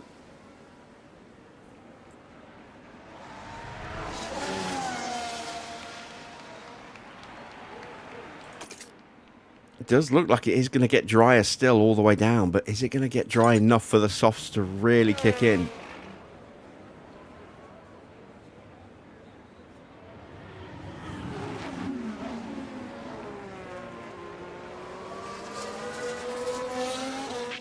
Yes, it is, I think, given where the track water level is right now. Braking for the box. We're going to have a very, very quick turnaround here. In, refuel, tyres on, and back out instantly. It's going to be tight, but I think we'll just about make it.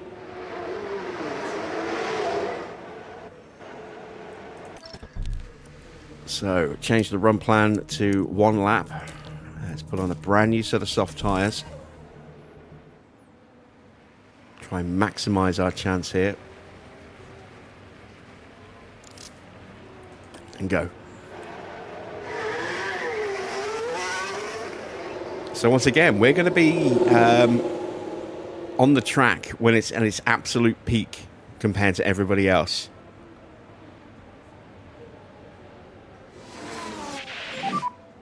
Just focus on your tyre, Pat. Copy, copy.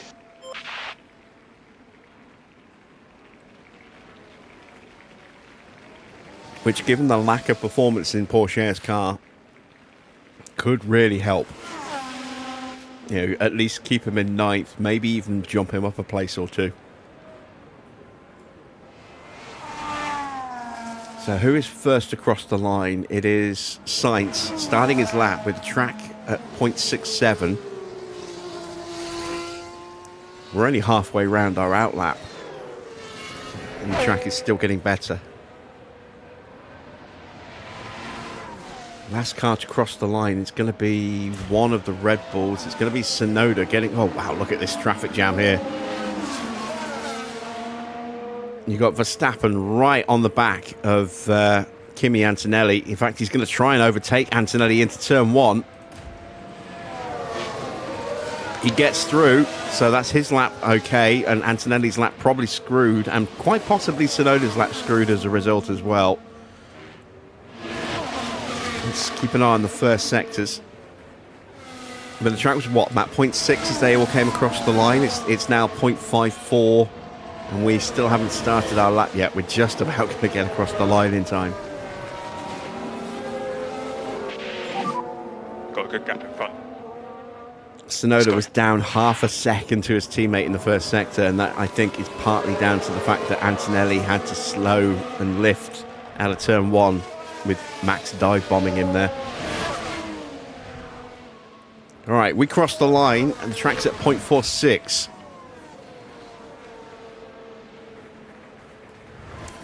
Oh, no, wrong button. So Leclerc goes top with a 128.4. 0.7 of a second quicker. Russell goes up to second. Max goes second by a 10th. Tsunoda ends up in 4th place. Antonelli ended up down in 7th. His lap was kind of screwed as a result. We are purple in... Not purple, sorry. We're purple in terms of overall confidence. But we're a personal best in the first sector. We're on par with Ocon, Gasly, ahead of Antonelli. It's going to come down to the middle and final sectors then. And we are down on Antonelli, but we're up on Ocon and Gasly. So there is a chance for us to take 8th here.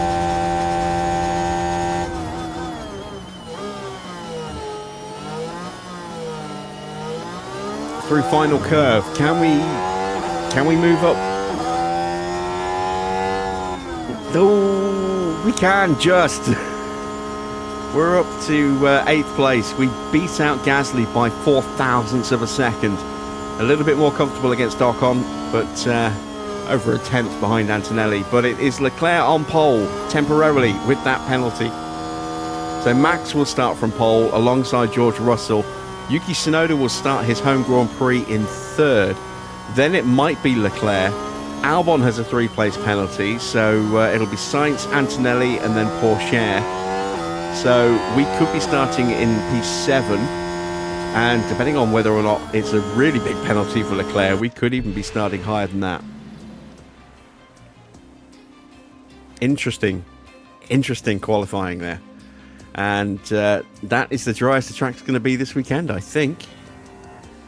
As we are now forecast for a lot of heavy rain.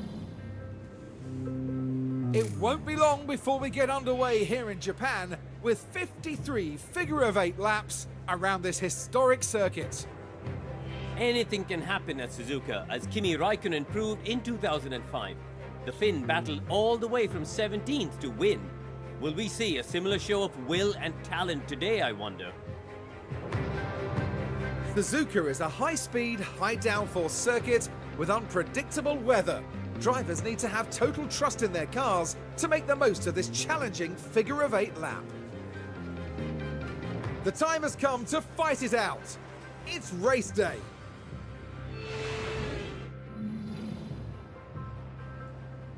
All right, let's take a look at that adjusted grid then, shall we?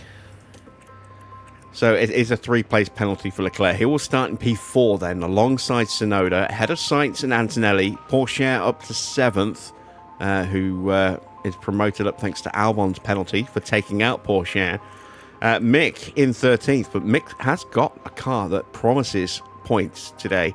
So if we can hold on with Teo, Mick can move his way up. Question is, how much can we move up? It's going to start with Inters. Right, let me take a look at the report. What is the current track water level? Does it tell me? Overview. 3.4 mil. So it's already quite wet. Let's take a look at the strategy. It looks like Inters and then a big spike up into wets and then potentially wets all the way through. So Mick thinks wets at lap 31. Porsche thinks wets at lap 35.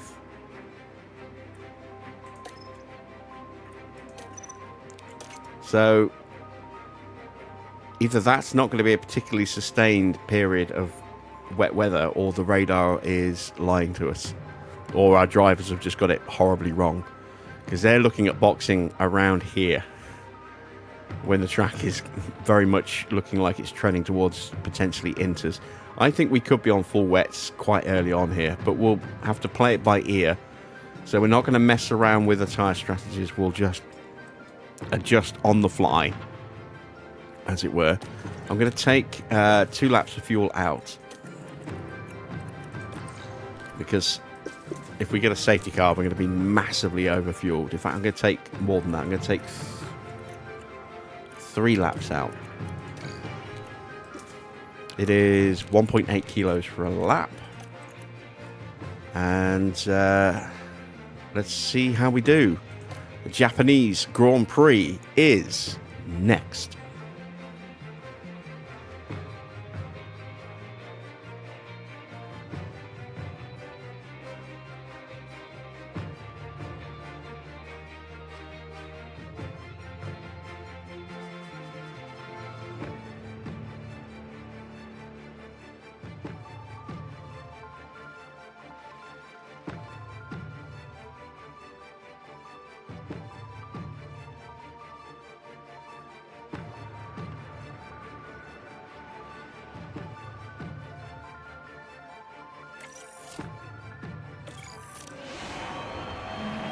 Welcome back, everyone. The final preparations are now being made as we head into the race.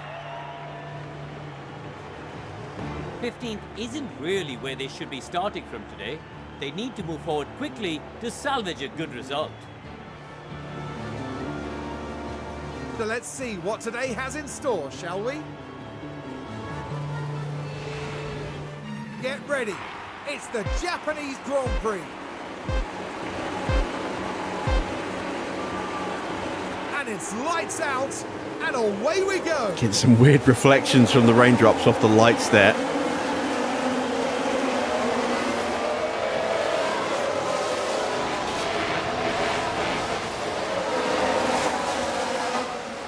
Tsunoda's up to second, so Red Bull have first and second. Russell is side by side. Oh, he gets pushed onto the grass a little bit. He'll have to lift, and that will make him vulnerable to Charles Leclerc.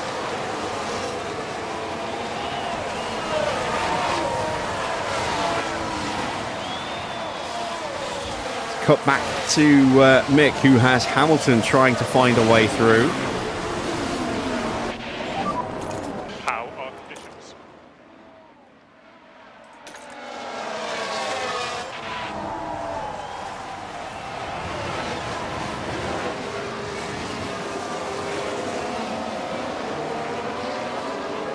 Albon got back through. We're in P8 again.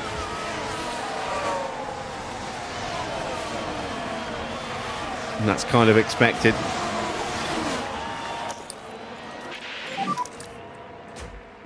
But it's a question now of how quickly, if at all, can we move Mick forward.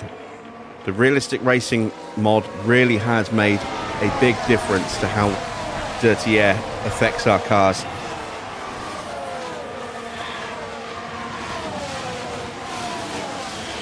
And it's not the greatest strength for us at the moment. I'm going to actually give a little bit of extra oomph on this lap. Head down now, try to get a good pace.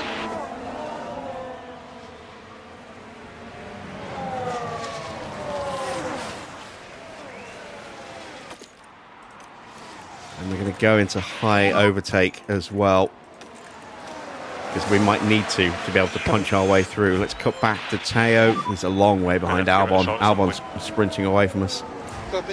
So we'll stick with Mick for now.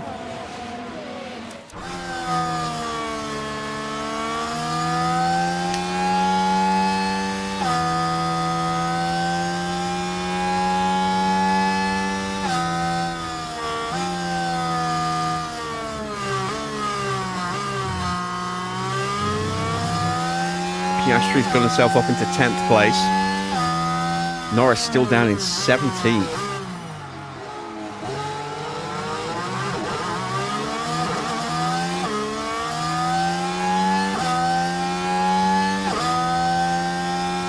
And there's a possibility of a look at doing here.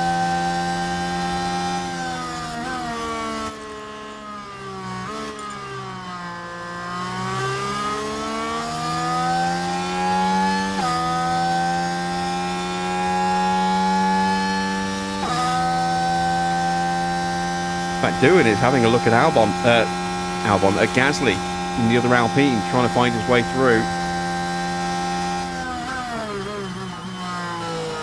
No DRS this Grand Prix. It's going to be drivers and cars only. No DRS to help overtaking.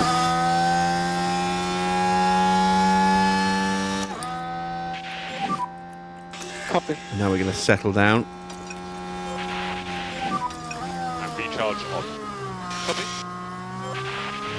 So, we're not going to keep up with Albon. Porsche's car just isn't good enough, unfortunately. But if we can keep Ocon as a buffer between us and Piastri, we should be able to keep ahead of those two. Ocon's tyres already looking a little bit scuffed. Biggest issue is whether or not we can get Mick through, and whether we can get him through quickly or not. Welcome back, Farah. Yes, Inters to wets. But the drivers think it's going to be wets sometime around about lap 30-ish. Between lap 30 and 35. And the radar suggests it's going to be wets around lap 15. So there's quite a discrepancy. We're going to wing it and see what happens.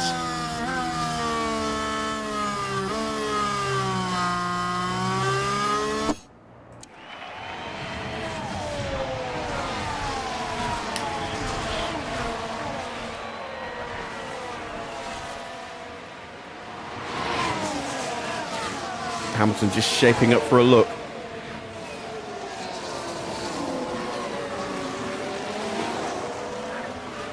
Max has checked out already. 1.5 seconds ahead of Yuki. Russell's dropped to a second or so behind Tsunoda. He's got Leclerc all over him. Leclerc having a little tentative look into turn one. Sainz running in P5 right now ahead of Antonelli. And Albon is right there with Antonelli as well. So it's a really, really promising race for Williams.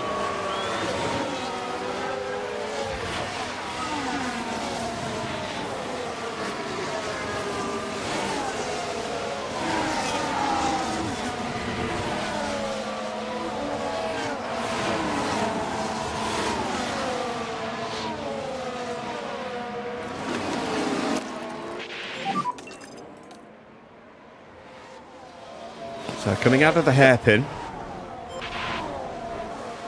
and attacking through 220R is one of the best places to try and overtake here at Suzuka, in this game anyway.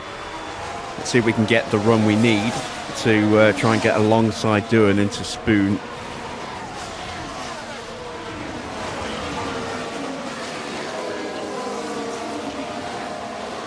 We got close, but no cigar.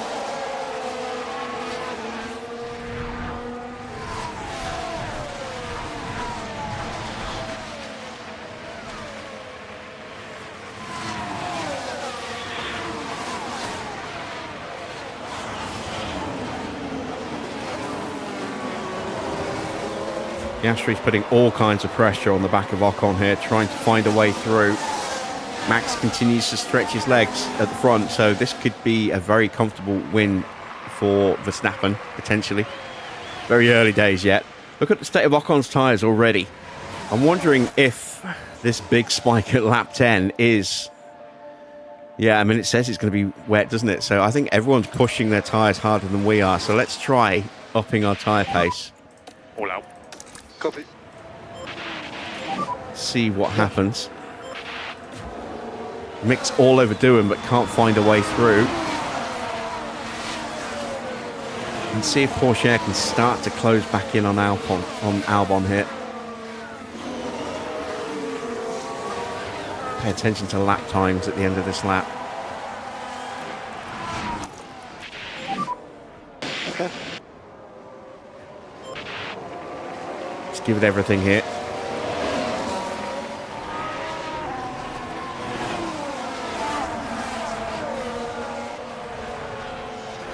Doohan is definitely dropping back from Gasly because of the pressure we're putting on him, but we just don't have the battery. Copy. And if we keep pushing the tyres that hard, we're not going to have the tyres either. So we'll drop the tyre wear down a bit. Copy. Manage your pace. Okay, copy, copy. Having a little look on the approach to 130R. Never going to get through there. New fastest lap for Max Verstappen. Track is drying up. That's another reason I turned the tyre temperatures down a bit. Copy. We did a 139.5. We pulled away a little bit from Ocon, but we haven't closed in on Albon. I don't think we're likely to with Teo either. As I said, I just don't think his car's going to work very well there. Doohan in all sorts of trouble with his line through there.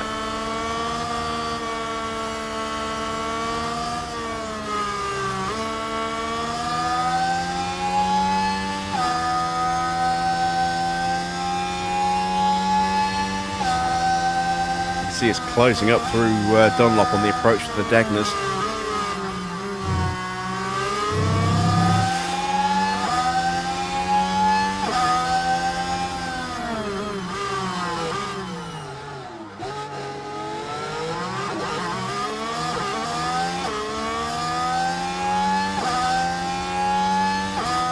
Acceleration of the Alpine is pretty good though.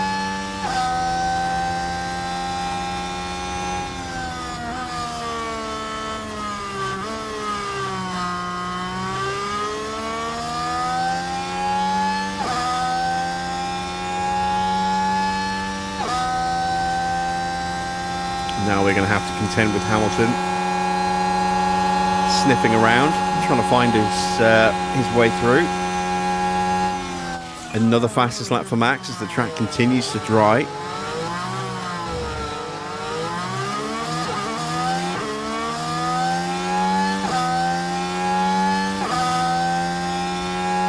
so hard to refill the battery around this circuit. I'm going to try and just give Porsche a little bit more Okay. pace. Copy, Just to copy. break away from Ocon. It's a risk doing this though, because it does leave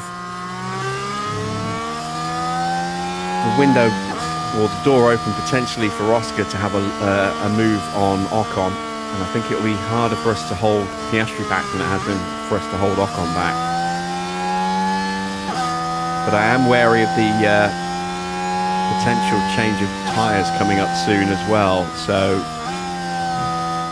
I want to try and put a little bit more space between our drivers so we can box them both on the same lap if we need to.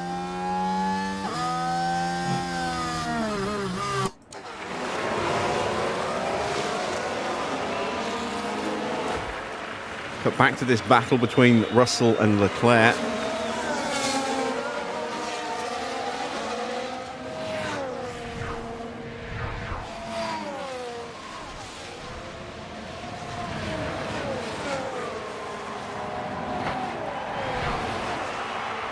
This could be a look into the triangle here. Not quite.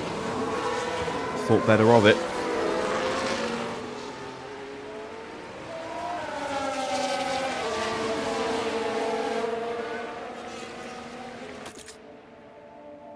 It's going to be wet in 5 minutes, according to this. I could absolutely thrash these tyres, with the assumption that it's definitely going to be time to make that change, but we know how much our radar can mess around with us, and our drivers don't think it is going to be sustained. I mean that's pretty comprehensive, isn't it?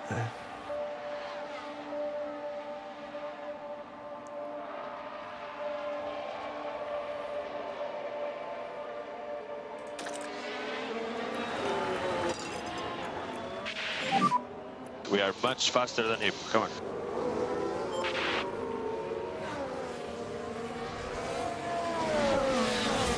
See, Teo has definitely put some fresh air between him and Ocon.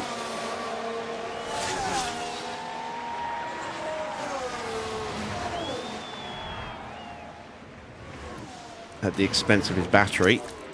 So we'll start to recover that where we can. B-charge on.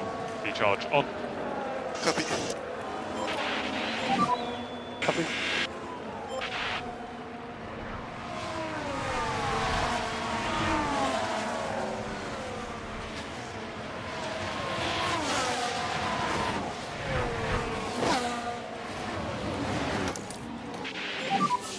And Leclerc's into the pits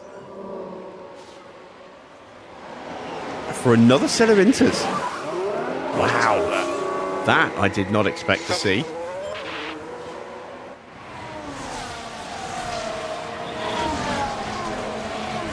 Is that Ferrari just being Ferrari?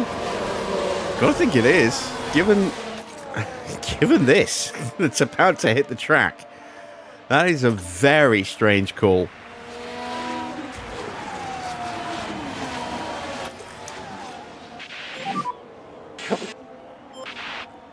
Piastri has got through.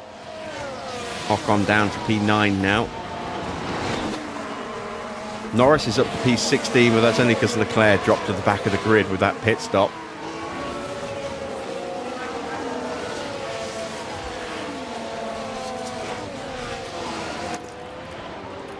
I have got to get through on Doohan because I'm getting held up badly and I'm getting hassled and harried by Hamilton.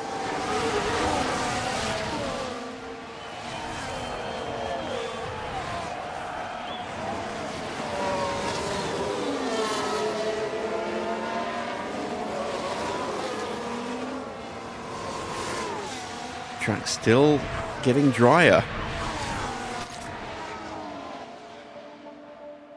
2 minutes away from full wets. Another fastest lap for Max. He's absolutely flying at the moment. Good. Okay. Oh, I thought I heard a lockup for a second then. Oh, we did see a lockup. Who was it? Gasly. Gasly locked up. Now just keep your eyes on Gasly here. Things look fine here. And there goes the steering. Yeah, And that's they what I ended up heard. And I their thought, own oh God, passenger. we're about to crash.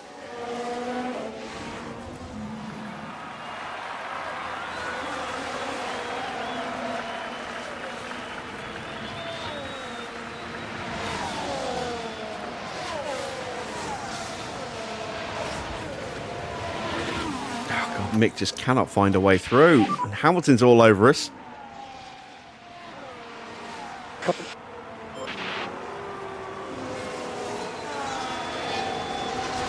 And the track is now the track's ramping up. Here we go.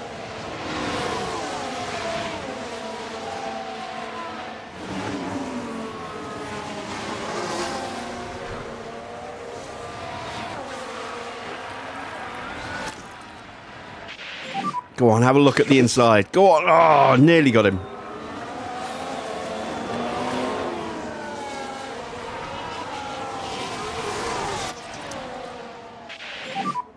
Copy.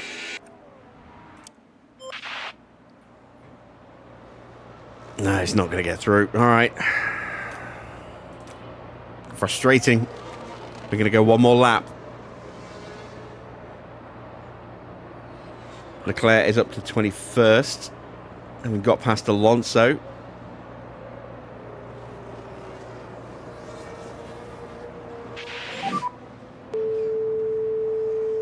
And this is killing Mick's confidence. Oh, look at that lunge from Isaac Hadjar.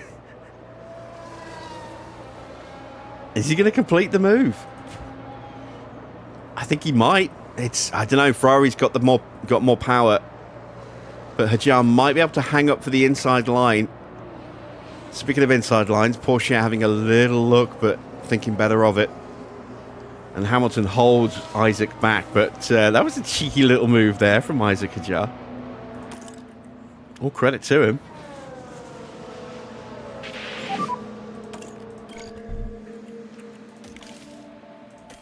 Gap 03. Yeah, it's got to be, hasn't it? It's got to be full wets.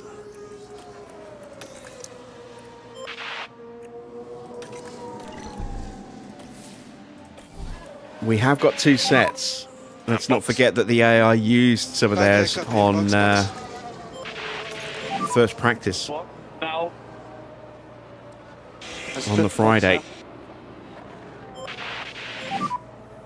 John. And we've definitely got a big enough gap between our drivers. So we haven't got to worry too much about mixed stacking unless it's a really bad stop for Teo.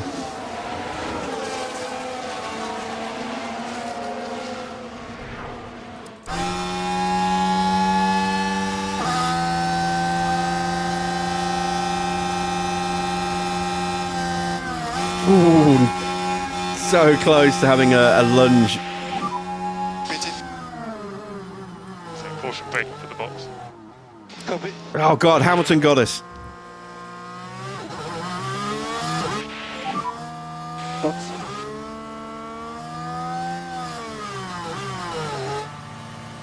Copy. So, quite a few cars have stayed out another lap.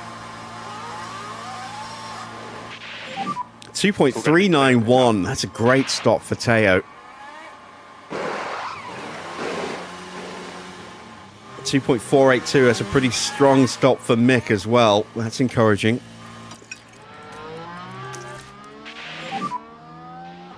So let's The manage the track tyre. isn't quite there yet, but it's just about at the tipping point now for the Inters. It's a We're bit too 17 wet. at the moment.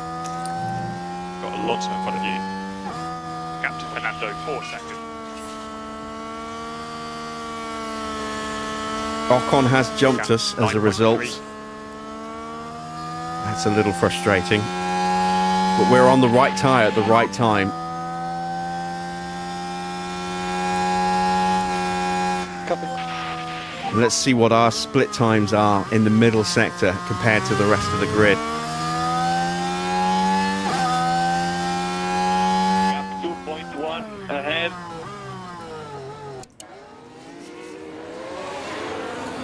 Gap 1.6. So Hamilton stayed out. Doohan did a 45.8.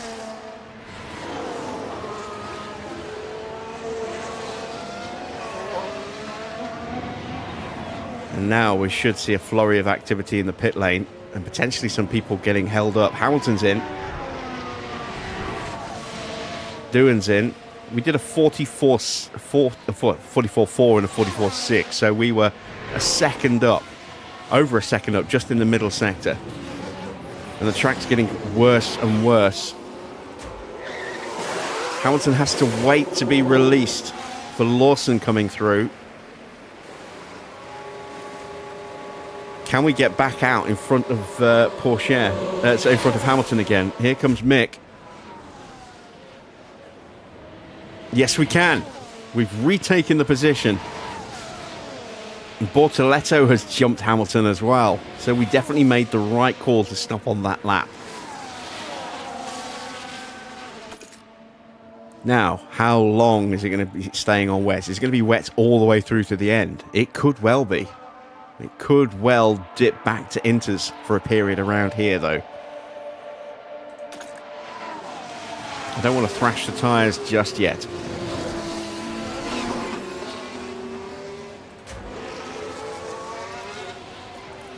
But what I do want to do is get aggressive here with Teo. He's got a chance to get some overtakes in.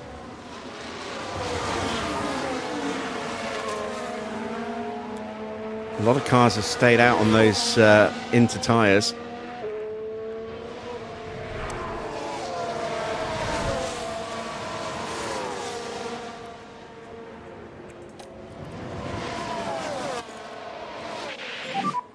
Make sure it gets a nice clean air. Copy. We're going to have so much more grip in the corners than the inter drivers. Stroll's in, Hajar is in.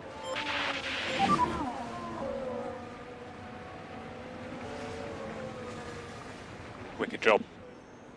Okay, so car in front is now Leclerc. Gap 1.1.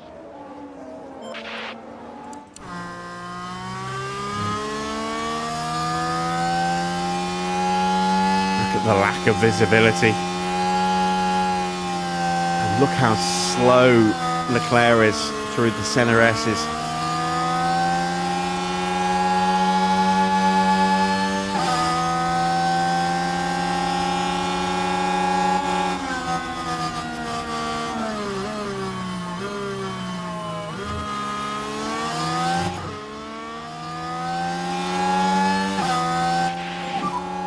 Tyres had a good window.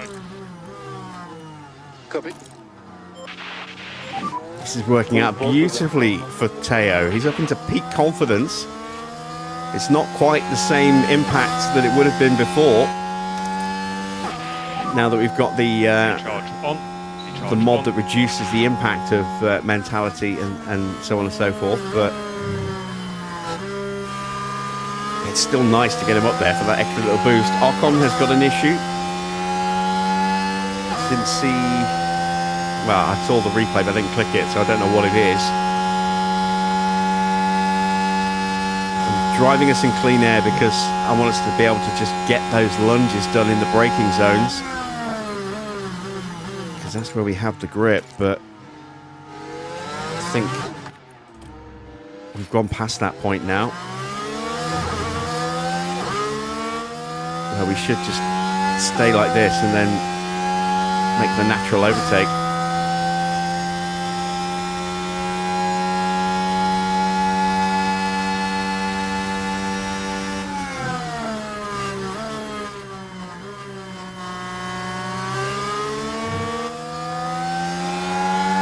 Oh wow, is that another fault for Ocon or the same fault yeah, twice? Right. It certainly looks like they've developed a fault.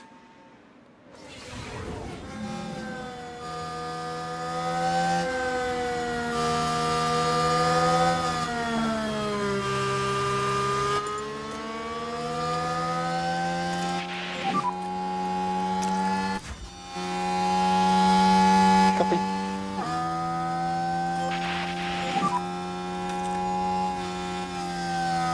Ocon cannot get through, and we are going to try and just swoop through here by driving in clean air. Ah, damn it. Manage the temperatures for now. Ocon got through. That's what I was hoping would not happen.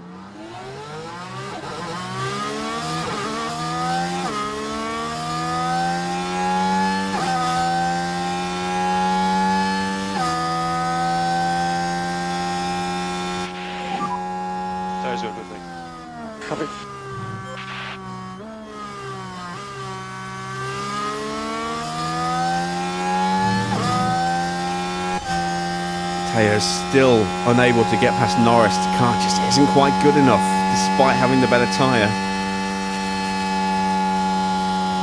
Here's an opportunity, maybe, under braking. It's not close enough to make the lunge. Oh, Mick goes flying past Alonso. Oh, man, look how slow these guys are on those tyres. Doing a really, really good job.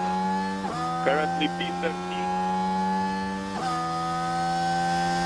I see that again, how quickly we went flying past him in the braking zone here. It's all at the final corner. They decide to Look at that, so much more grip. And Mick Schumacher.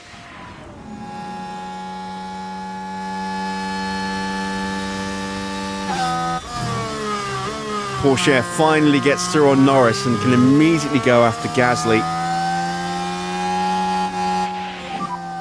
Nicely done. So that has us P9. This is the move we missed on Lando. Just around the outside of him there. Through turn one. Beautiful stuff.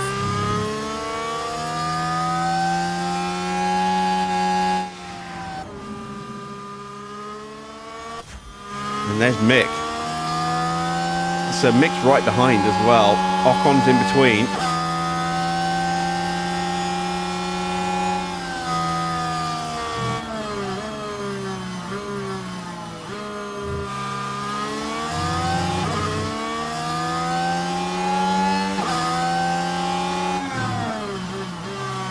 I'm wary of us being lunged by Bortoletto.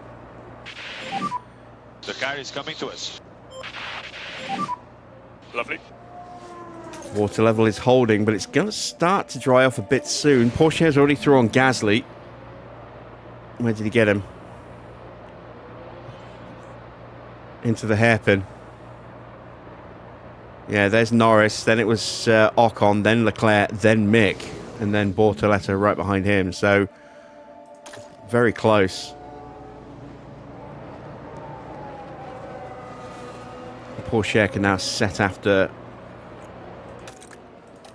or set about going after Piastri, and he should be so much quicker now that he's in clean air. Just can't quite get Mick through at the moment. Copy.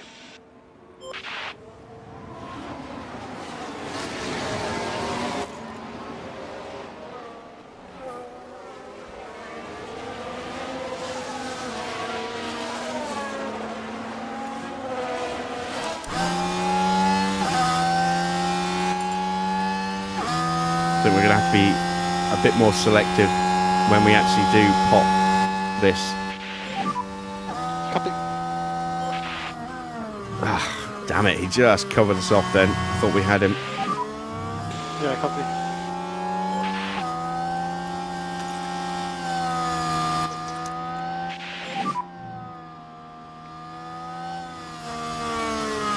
Copy. We are much faster than him. Come on. I know we are, but I can't get through. That's the problem.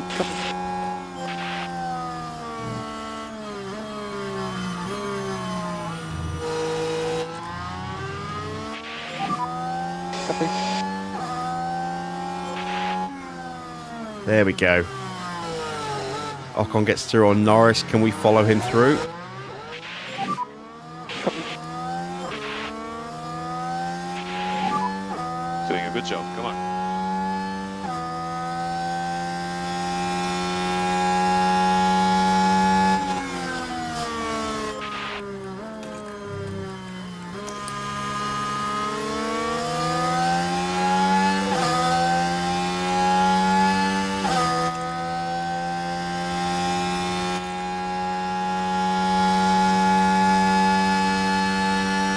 Porsche's taken like 6 seconds out of Piastri. There we go, and there's the move on Norris. Ocon up against his former teammate Gasly, trying to find a way through.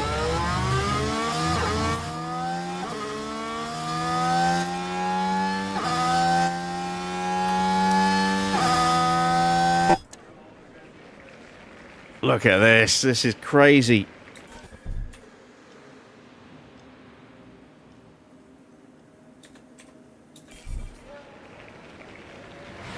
So many cars all bunched up, just unable to get through despite being on much superior tyres.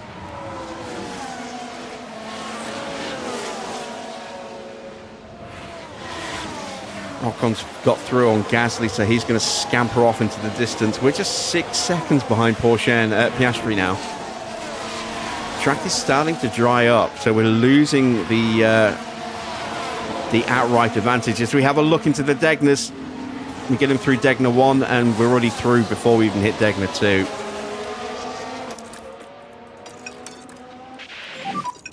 Yeah, good job. Let's calm the tyre wear down now. Now that we're through.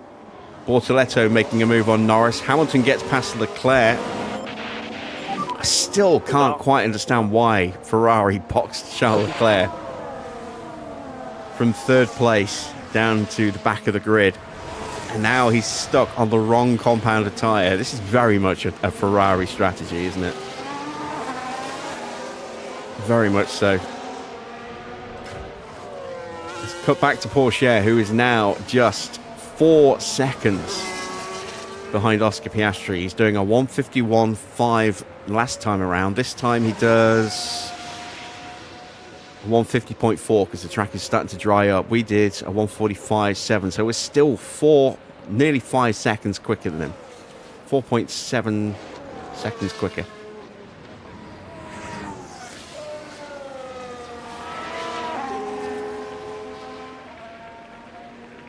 So we'll be on him this lap at this rate.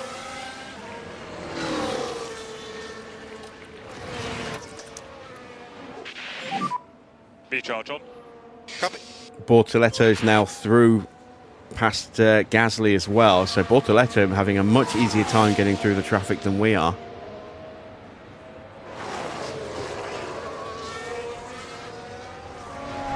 And the track is definitely coming back to the Interrunners. I'm in that difficult situation now. Do I stick with the wets? Or do I switch to So Inters? settle in with the management. Copy, copy. I'm going to stick with the wets for now. But we're certainly not as comfortable as I would have liked to have been.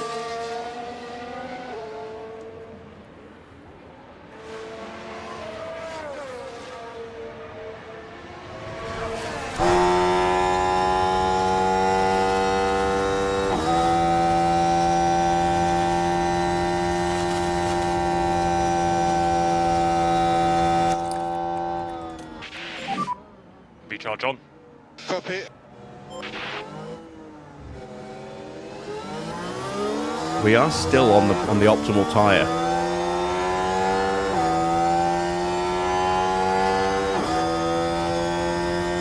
As is evidenced by the acceleration difference here on the exit of that corner. We get through and we're up to P7. Oh no, Piastri's still there.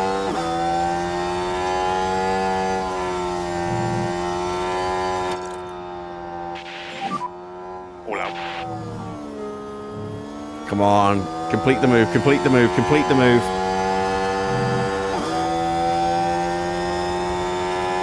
Come on, you've got all the grip in the world. Oh, come on. The race is on. Overtakes available. Copy, copy. Losing our window of opportunity now.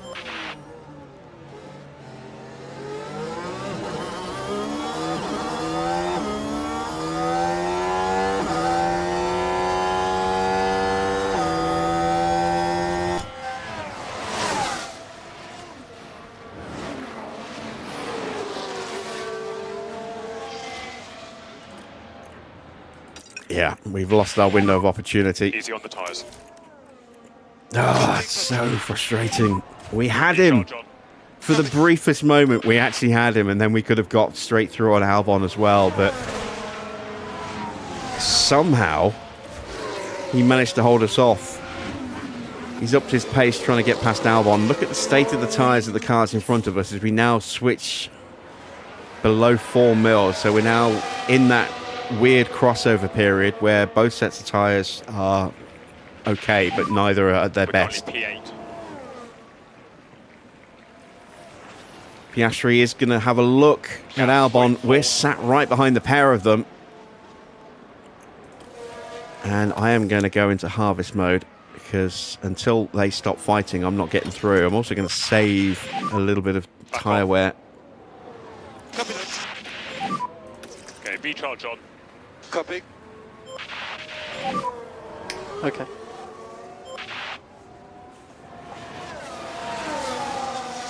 And there we go. Piastri is through. So let's see if we can punch our way through here as well.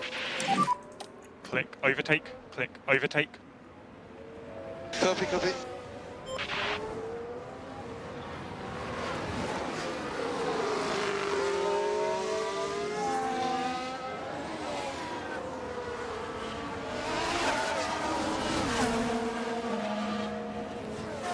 We dive up the inside. No.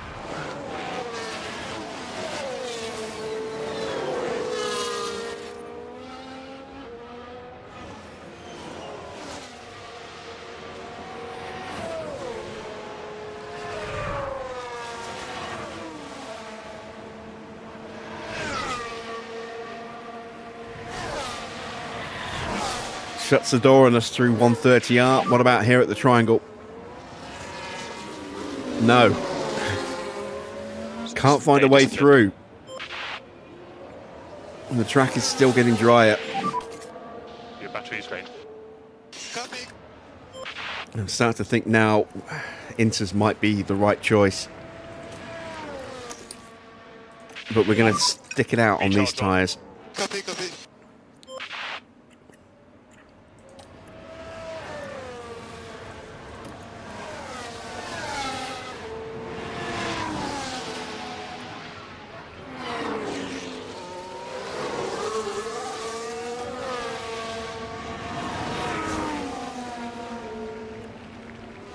Let's take a look at the fault that Ocon has. So he had a temporary fault here. That was the first one that popped with his ERS, and then the very next lap, his engine, started playing up, and it has been playing up ever since. So now we know what the issue is with his car, engine issues.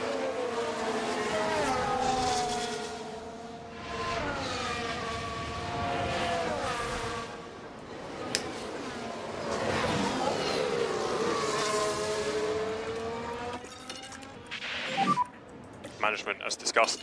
Temps are starting to creep up, and we have to be careful that we don't cook the tyres. Copy. Recharge on. Copy. So I either need to get through or back off. Hamilton gets through on Bortoletto. I am closing in on Ocon. So we're going to be stuck in another dilemma here pretty soon as well. Porsche thinking about a look. Doesn't commit. Cool the tyres. Copy, copy.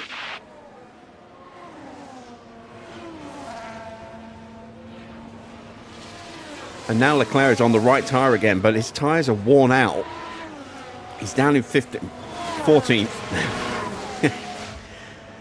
Didn't even give me the grace to finish my sentence before he made a move. But he's got cars that he's going to have to punch his way through. He's still way, way down on where he was. I mean, he was, what, a few seconds behind Max. I'd say he was, I don't know, 8 seconds behind Max. He's 46.5 seconds behind Max right now. And Max is still on those inters that he started the race on, so...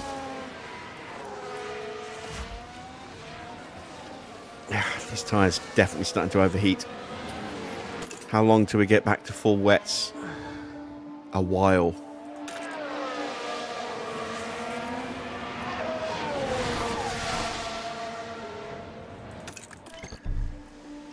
I'm going to throw on a new set of inters. Box. Because I can't get through on Albon. I don't have the grip anymore to get through. It's a long old stint, and then our full wets are going to be trash by the time it gets back to that that weather. So we're going to box, Pit lane. and we're going to go aggressive Concentrate now on the box. Okay, copy, copy. on inters. Copy, pit 03. Oh, Mick is closer than I thought he was. This could be potentially a little problematic. We're seeing other drivers on wets coming in for inters as well. It's a 2.6 second stop. It's not a great stop for Porsche, but it was a flawless transition from one car to the other. 2.49 Watch out, for Mick, wide slightly line slower than pitted. his first stop.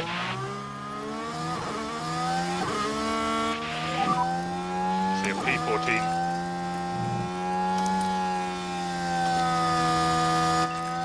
We're going to absolutely hammer these 1.1. tyres now. We're down to just 1.5 kilos of fuel. We started at, 4.8 kilos, I think, Gap was it? 2.4. 1.8 times 3, so that would be 3.6. No, 5.2 kilos under fuel. Keep on working those tyres. So we saved Close a to huge gap. amount of fuel. We saved nearly 4 kilos of fuel so far.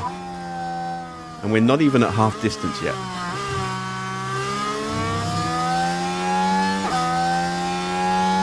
Gap 09.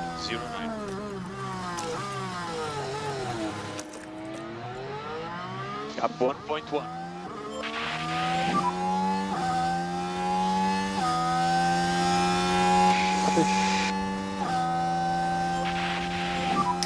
Strain the battery. Copy.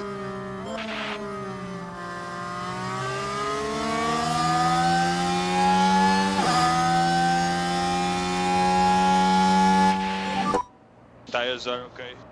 Copy. Can we get alongside to make these moves? We can on Hajar. Porsche's got past Doohan. Stroll's Stroll now dives pitted. into the pits. That's one less car in the way of us that we have to worry about. Good job. Keep it up. Bortoletto's boxed.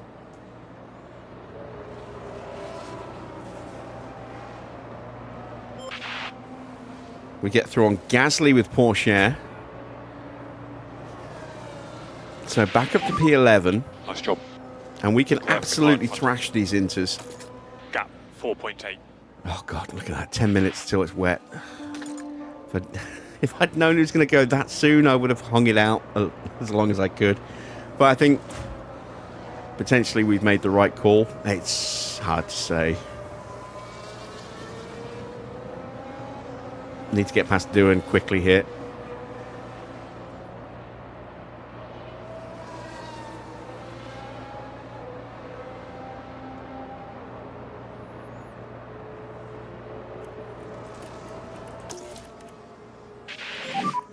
Keep the V-charge on.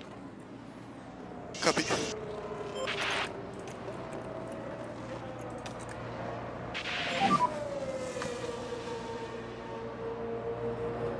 Copy.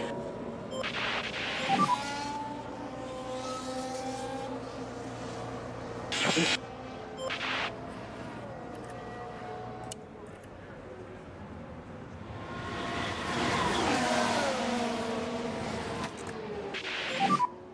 Going up the inside. Lovely stuff. Copy. That's Mick up to 13th. Ocon into the pits. Bravo, bravo.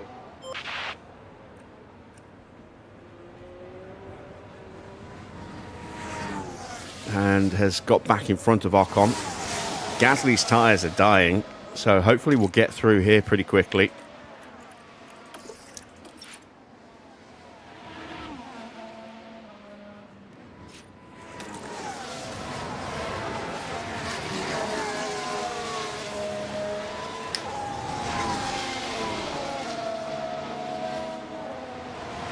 Track is starting to really dry up again before it hits that next wall of water, which is why I think we made the right decision, because it's still going down. Ocon with an escalation on his engine issue. Yeah, I don't have power now.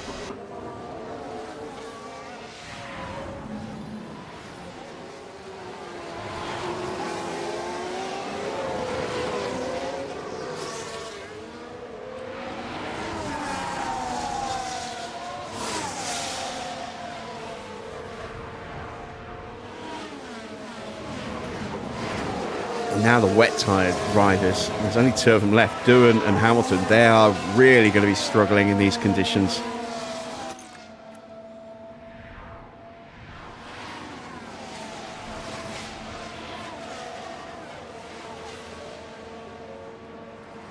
Oh, look at the difference in grip.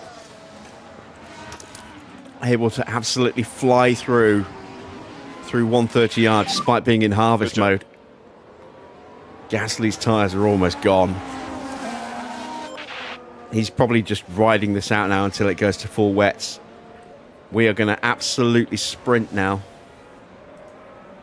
Let's see, Porsche did a 138.7 last lap, 6 tenths quicker than Charles Leclerc, a full second quicker than Hamilton, although got away behind Hamilton.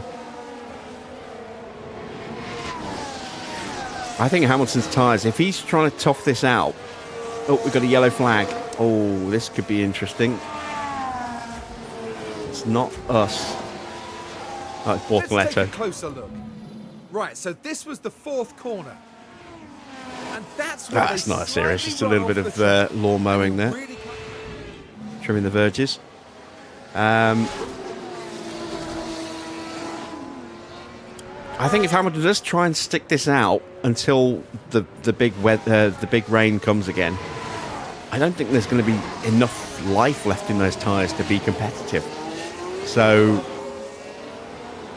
he's going to have to, he'll keep track position, but he'll have to hang on for dear life at the very end, I think.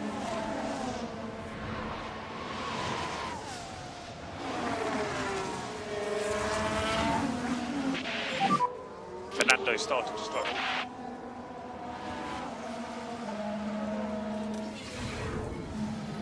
But there! Oh dear, that's not what they need right now.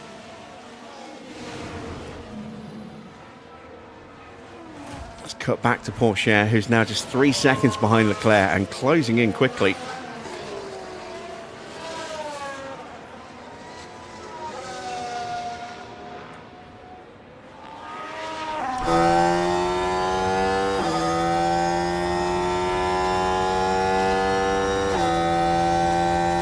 Hamilton 1.3 seconds, nearly 1.4 seconds slower on that last lap.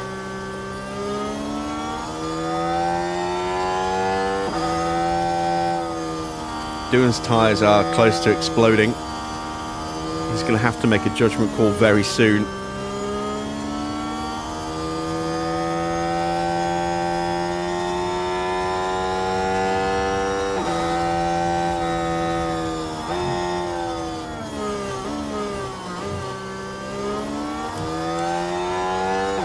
And Mick is closing in very quickly on Teo, so we might have to make a judgment call of our own here soon and swap our drivers over if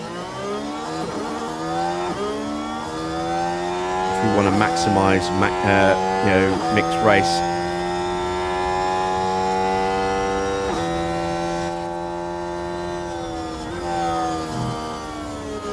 Big rain is 4 minutes away.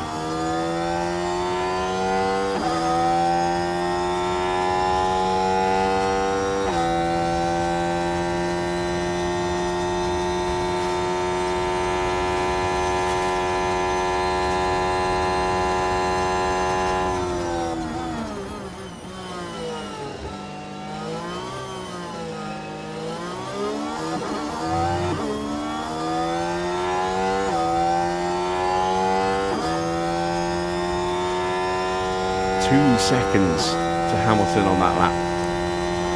Mick is closing in. Doohan's tyres are below 30% as he's into puncture territory on those full wets of his. Okay, so car in front is now clear. Gap 2 seconds. Just got to be patient here. Last thing we need to happen now is a yellow flag, which brings out a VSC. That would be a disaster.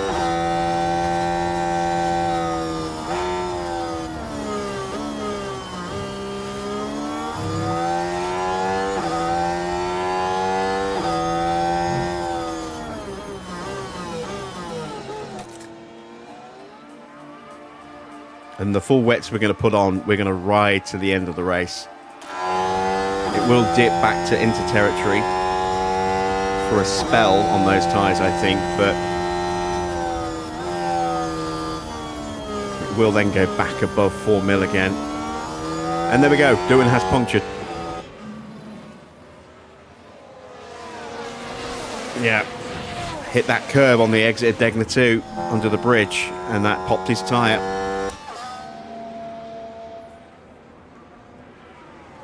And we're going to see Mick. There he is, there's Mick.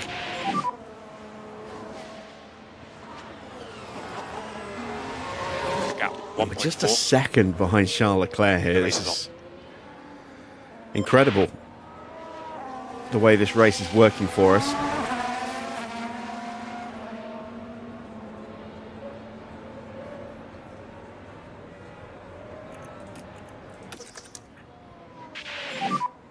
Recharge on.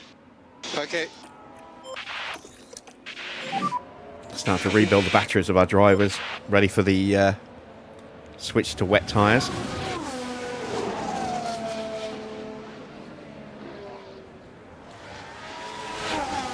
Although I may yet burn some of Teo's battery to get past Leclerc if the opportunity presents itself.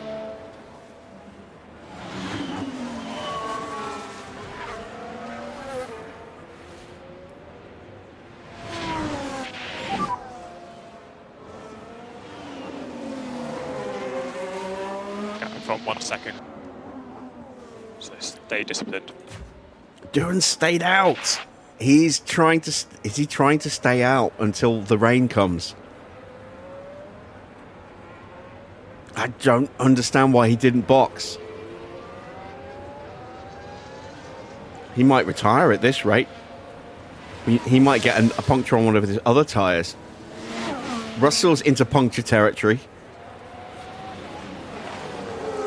And that's Max. Max gets held up a little bit.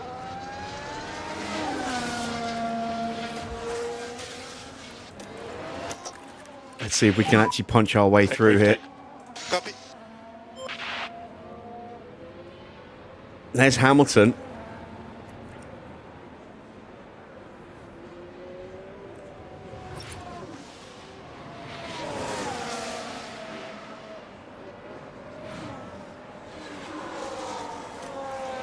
They're getting through there. Recharge on. Copy.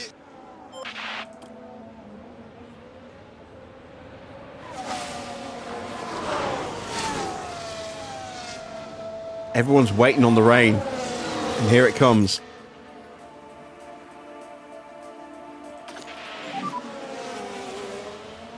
Currently P10. About 0.6. Gap 5.3.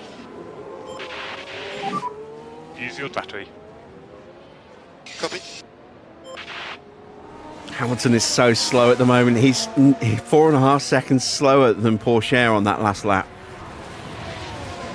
And we're slightly slower than we could have been on that last lap because we came up against Leclerc. Russell's into the pits. This has got to be for full wets. Copy. It is. It's a little too early, but he really didn't have much of a choice because his tyres were so badly destroyed. There's Doohan finally into the pits. Leclerc having a look at Lewis Hamilton, Porsche right behind. Gap 0.6.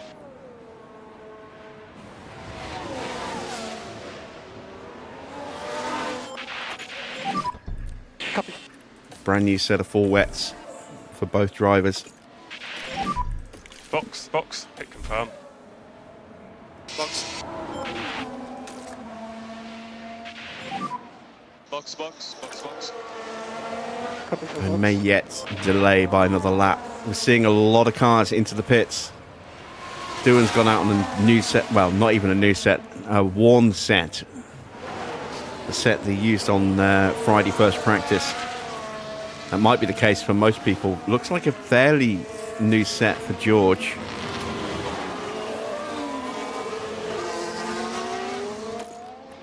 Need to get past Hamilton here.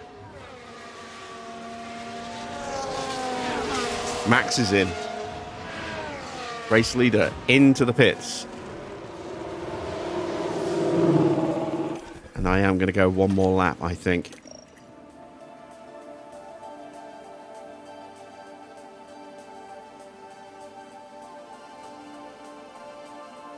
But one more lap with Mick.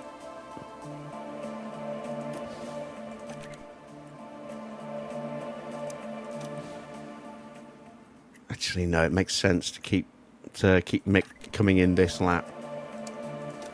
Porsche is a little bit further ahead, so it's less of a risk of him being caught out in the wrong conditions. Plus, it gives him a chance to overcut if Leclerc does dive into the pits. Good stop there But for Max. it looks like they're carrying some kind of fault. Alonso's issue gets worse. In comes Yuki Tsunoda from second place. Sainz is in as well. I'm looking at that water level going up and I'm thinking I do need to actually box both cars this lap.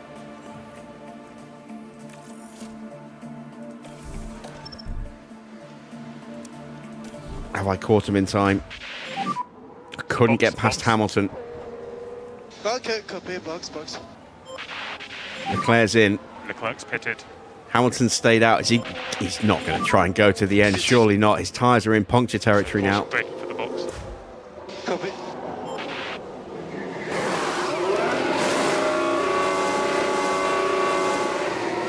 He gets held for Mick. This gives Porsche a chance to maybe jump him if he gets a good stop. It's a bad stop. No. 2.6. Still no superb stop for Schumacher. But the line. there we go. We're going to come out. Oh my God. Look at this traffic we're coming out into. P11. Leclerc, the car in front. Oh no. Gap in front. Disaster. We've got so much more grip though Gap behind 3 seconds. in these conditions than the Inters. Oh, Porsche's on full battery deployment as well. All right, let's change that.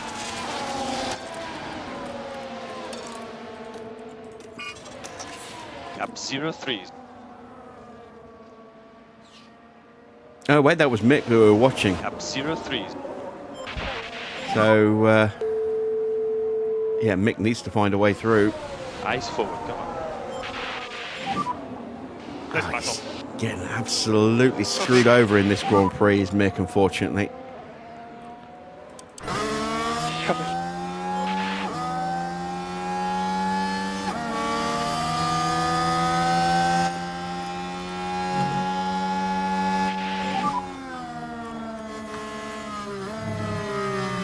Copy. Oh, disaster.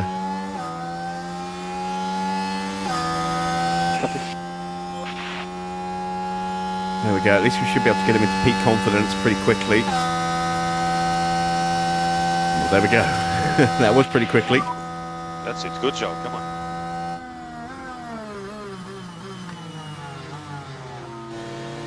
Next up is both of the Salvas.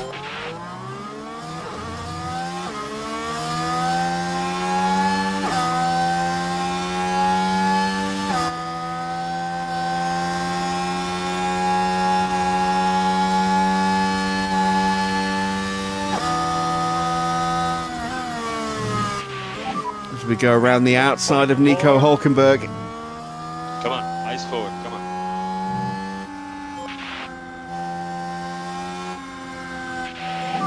We're now in Good job. positive fuel.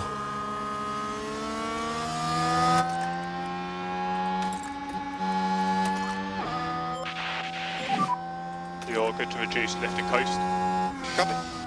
Oh, Bortoletto just shutting the door on us there.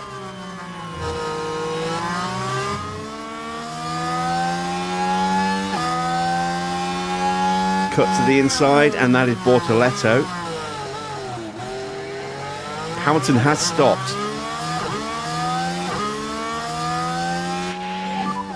Good job. We're going to go immediately on the attack on Behrman. We're back behind Ocon again. But Ocon's on the wrong tyres at the moment.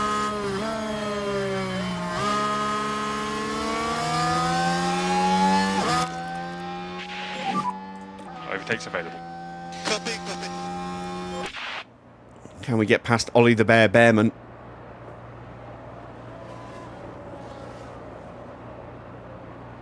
Should be a no contest into the triangle, and there we go. We are through.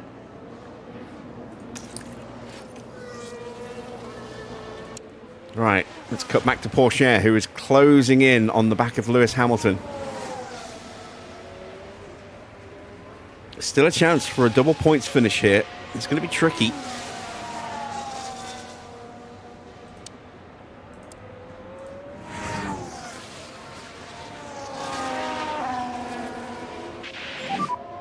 Gap, 0.8. Looks like Hamilton's settled into a rhythm. We're going to struggle to get past the Ferraris. Recharge on. Maybe it's just a single points car for us today. Could have been 2 in the points. I mean, there's still a chance for something interesting to happen. But I think our chance of getting past Hamilton is gone now. I think he's up to temperature, up to speed, and he's going to start pulling away from us. We, however, are closing in on the back of Ocon and Doohan. Doohan trying to find a way past Ocon because Ocon's on the wrong tyres.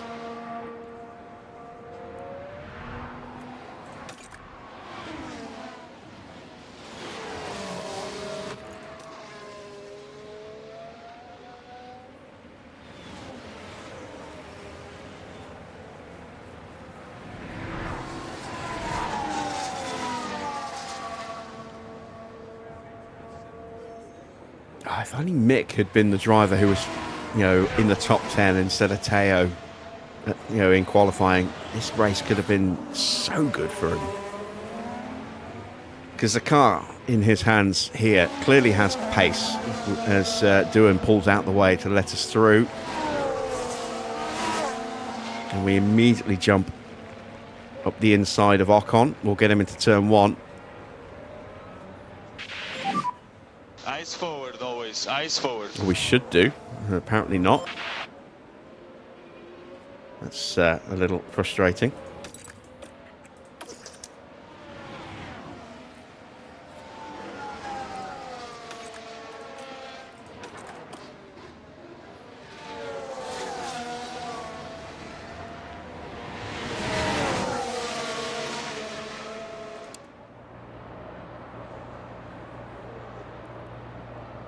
But, I mean, he's been quicker than Porsche all weekend by close to half a second. Porsche has barely been out of the top 10 all race. Mick has barely been in the top 10 all race.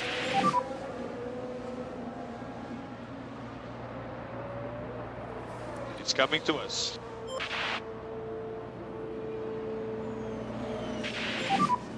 Gap 05. Head down, come on, head down. If the positions had been reversed, it could have been a mighty Grand Prix for Mick. He could be top 5. Got a yellow flag.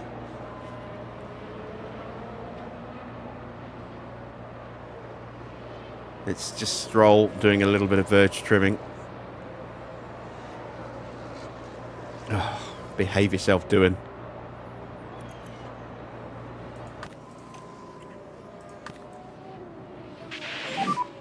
Copy.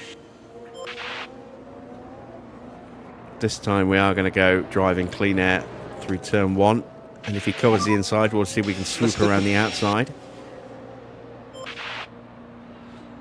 Nope. Copy.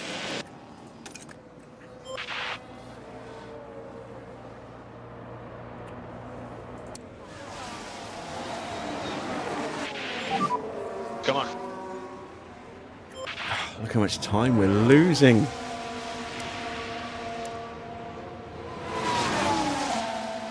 We lost 7 seconds to Porsche on that last lap. Copy. Got to get through. Finally, we get through. We'll go around the outside of the chicane, the hairpin. That's pretty tricky to do, so that's a good move. And off Okay, good job. we go. Gasly is the next car on wets, but he's a good 8 seconds, 9 seconds behind, so no immediate threat from him. And then he's going to have to get past these two. And the track's drying up. Are you kidding me? It took us all that time. We're going to get a little period of dry, well, I'd say dry, of damp conditions before we go back to full wets again. Evening, Adrian.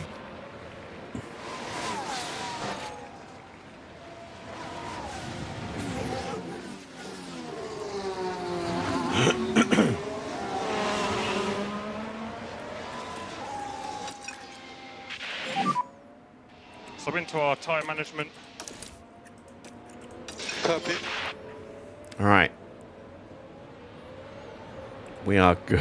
Look how far ahead of Ocon we are after just a few corners.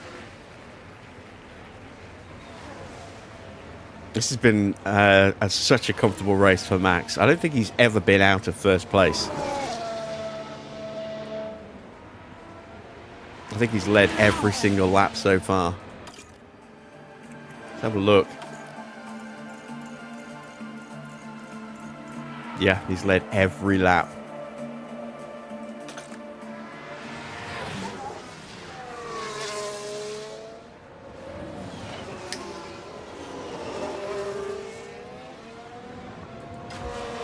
Lando back in 16th place again. And he's about to be on the wrong tyre again.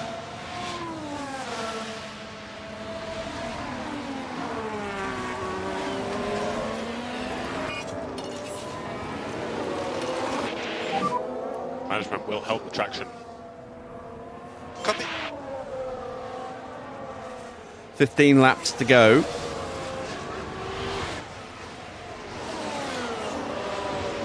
Norris cannot find his way past Bortoletto, who's impressed me today. He's been pretty good. It's a shame we don't have a head model for him.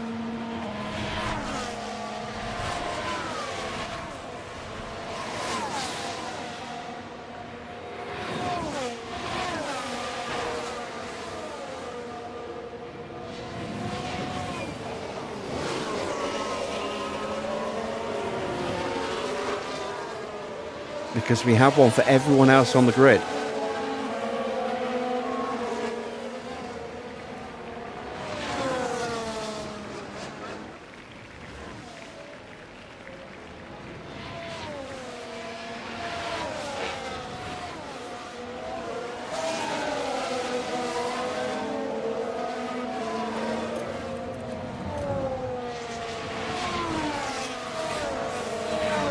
So Leclerc's closed up to the back of Albon. He's still just over a second away from him, but he's finally got himself back into some points. Ferrari have just dropped the ball massively with strategy today.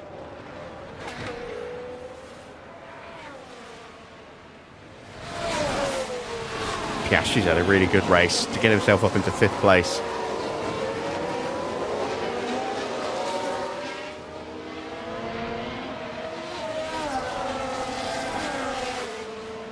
But it's been a disaster for Norris.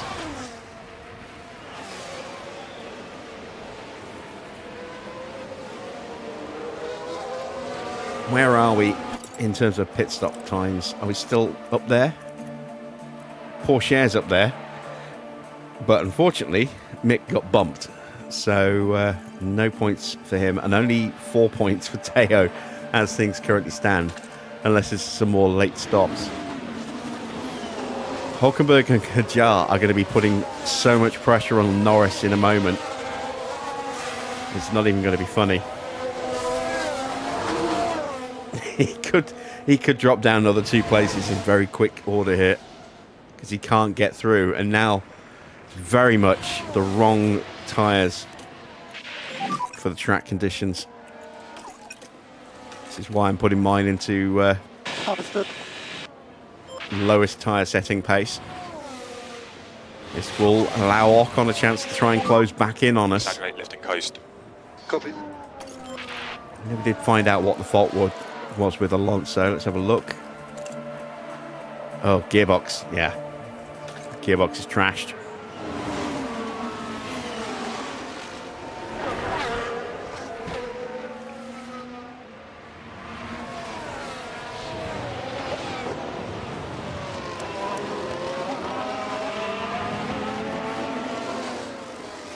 They're still quicker than Ocon in the first sector.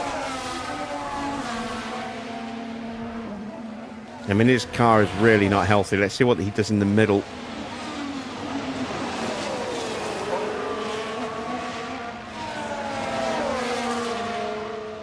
Yeah, still slower than us. So even though he's got the right tyres and they're still in decent shape, his car is just not healthy. Here we go. Norris under pressure from Hulkenberg.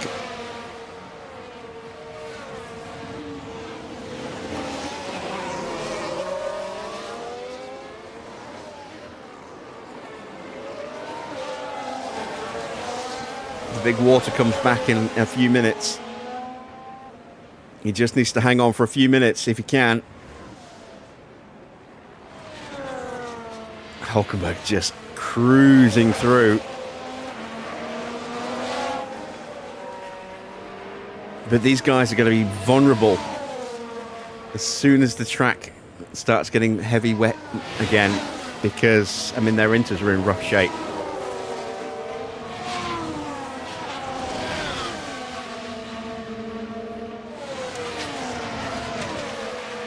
Ocon matched us in the first sector. The track is still getting drier. This is going to be a painful couple of laps for us. It's a very painful couple of laps for Norris. He's under pressure from Isaac Hadjar. He's going to try and go around the outside at the hairpin. Like I said, it's tough to do. And now he's going to try and go around the outside through 220R. Norris just shuts the door on him. But this will be a lunge into Spoon, surely. Couldn't quite get alongside. He's still trying to get there. And there we go. Ocon is now a couple of tenths quicker than us in the middle sector. He's got no traction out of Spoon. And Norris is down behind Hadjar. And Stroll is going to be cruising up to the back of him. There's Stroll.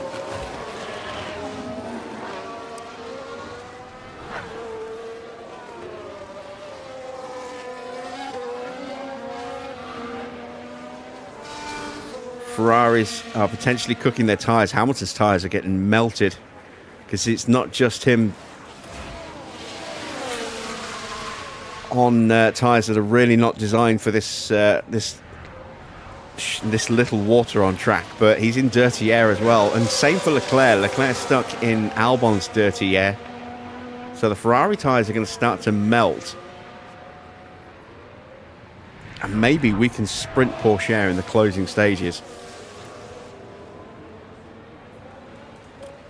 I'm going to refill the battery now while we're waiting for the big water to come back. Yeah, copy. Go recharge on. Copy. Cool the tyres a little bit. Copy that.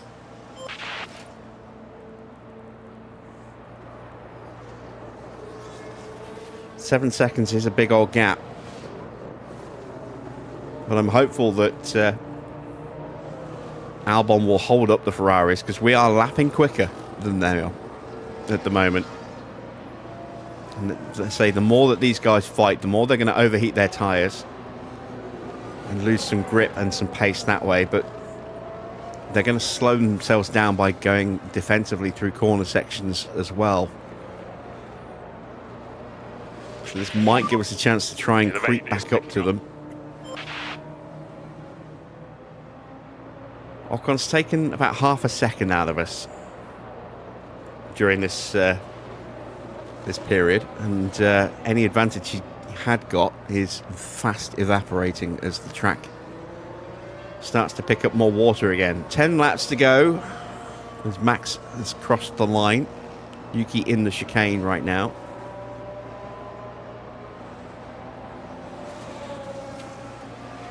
Russell's catching him as well, so there's a chance that Russell might steal second place from Yuki here. As Leclerc is almost alongside Albon. And he gets him. And look at the state of Albon's tyres, look at the state of Hamilton's tyres, and look at the state of our tyres. We've kept our temps under control a lot better than they have, so we've got much more of a chance to actually cool them down quickly and then push them.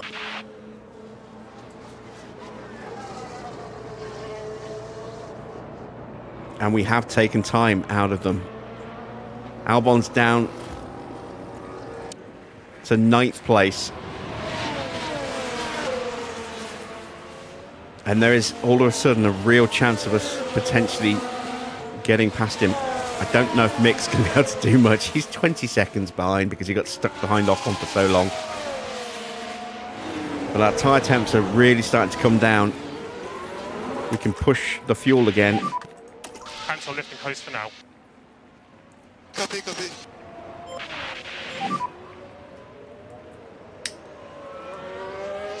Copy. And we're pulling out lap time on Ocon again, despite the fact that we're in the lowest tyre pace setting and we're harvesting.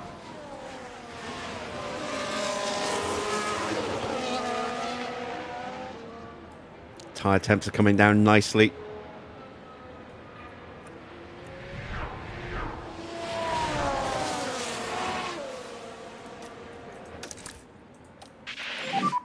Copy. Head down now. Try to get a good pace.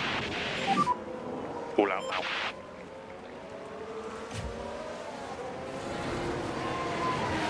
Behrman, if he can get in front of Gasly, might be able to hold him off for a bit, but it's unlikely.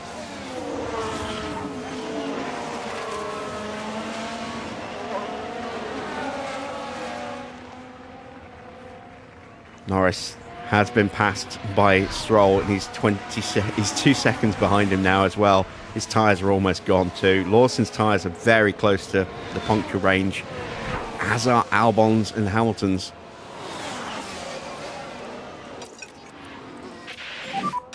Let's go.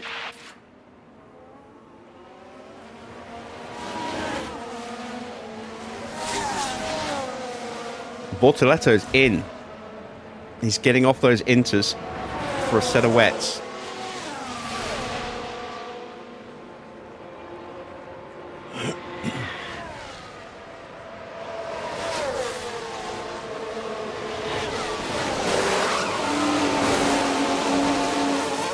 It's a tidy but slow stop for Bortoletto.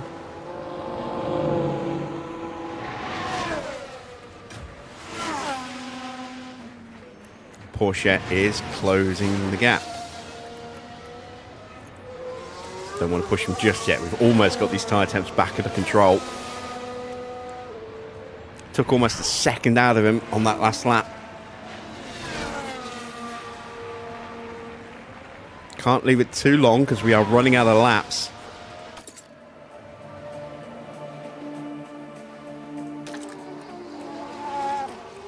And there we go. Now we can start to push the tyres again. The tyre a bit more. It was a 42.3 for Albon last time around. We did a 41.4. Another 9/10 out of him. Good to the end.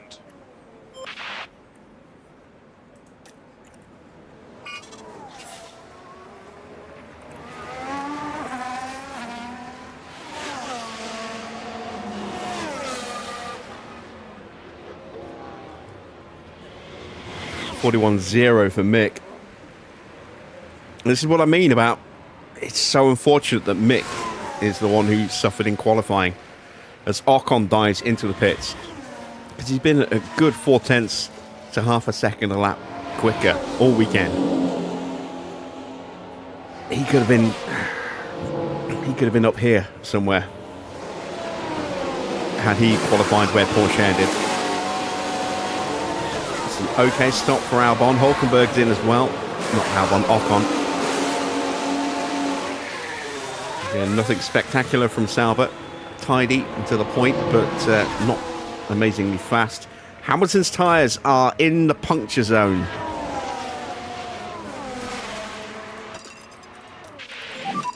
Let's push on. Okay, copy.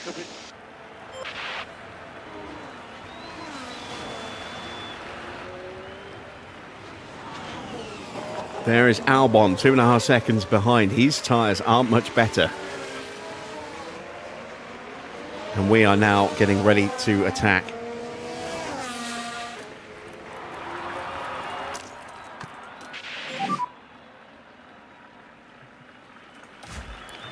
There is Teo.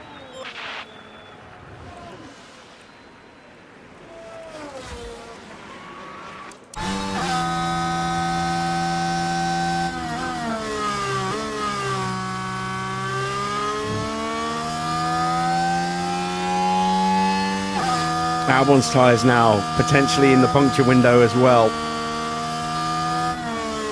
We saw what happened to Doohan, although circumstances were different as his tyres were massively overheating.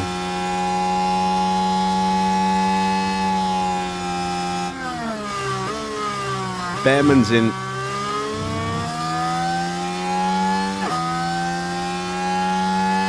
We are just 3.5 seconds behind Albon. Mick is a second quicker at the moment, although he's using his DRS, his battery, so that's probably why he's that far, that much faster.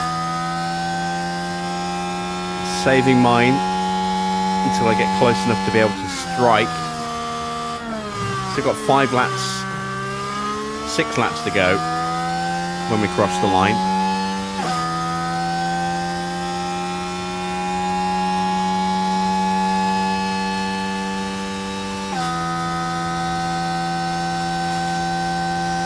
Two and a half seconds is the gap. There is Albon. And it's the corners where we're going to have so much more grip. We're going to have big gains through these corners. We can just push these tyres to the end now.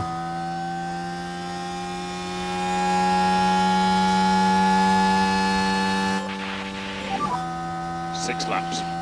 Copy. Need to look after these tyres now. Copy. Copy. Copy.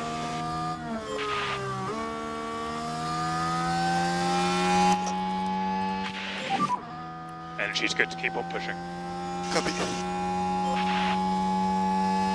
Lawson's tyres also in danger of falling apart on him. Norris's tyres aren't much better.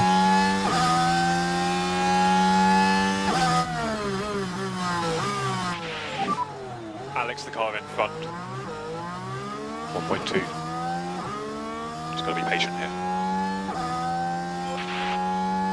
Not too patient, otherwise we'll miss the opportunity to go after Hamilton because we've got the pace to get him as well.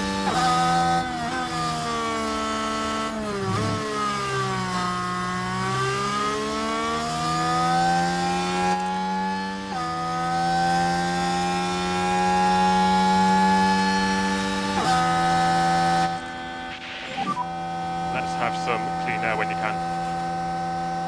Copy, copy.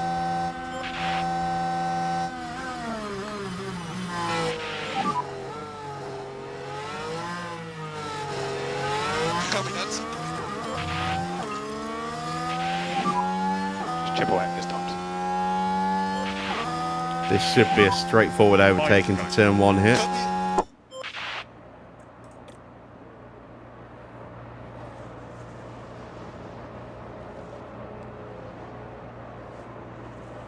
Come on, complete the move, don't let him bully you. Albon ahead. There you go, good lad, good lad. The race is on. Right, Hamilton, 3 seconds ahead. Yeah, nicely done. P9 at the moment.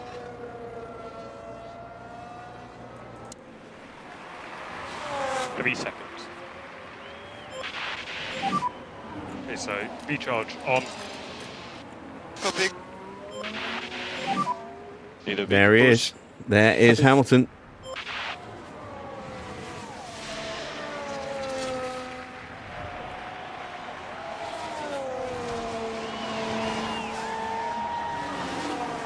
I think we need Albon to puncture if we're going to get both cars in the top 10. Him or Hamilton, one of the two. We're just too far behind. Doesn't matter how quick we are, we can't close that gap down.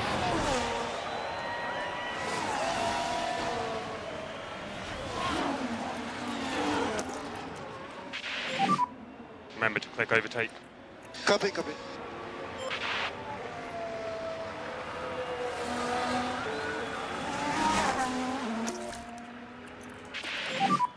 Recharge on. Copy, copy. It's 4 remaining. 4 laps to go. 2 seconds the gap.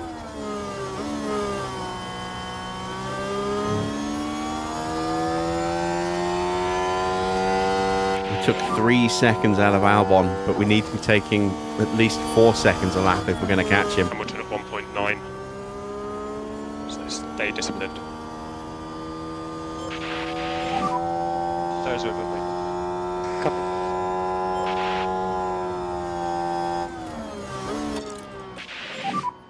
Cool the tyres. Copy, copy.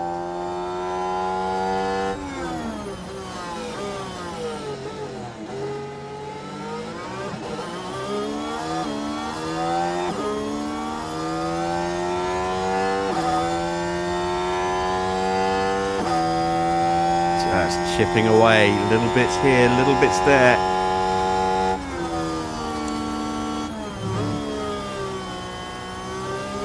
Couple of tenths in that first sector.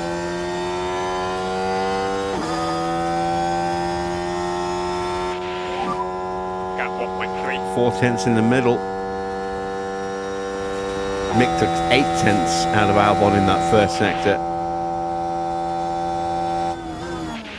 We've got a yellow flag. So it might be debris around here. Right, Someone's we're taking the crashed. second corner. It's Not a lot of Behrman. wiggle room here. And that's Oh, obviously Behrman far and from Alonso. intentional, but there was contact. That will have knocked It's their not been a great confidence, I'm weekend sure. for either driver. And that's just the cherry on top. As for the team back in the garage, that was a tough moment to watch.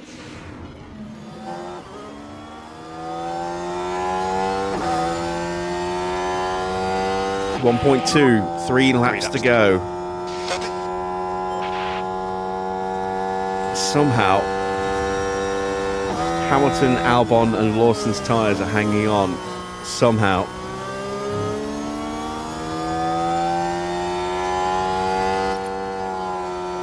Russell's developed an issue. I think that's going to stop any chance he had of taking Yuki Tsunoda, but should be fine for the podium. Here, check deployment. Yeah, it's only his battery.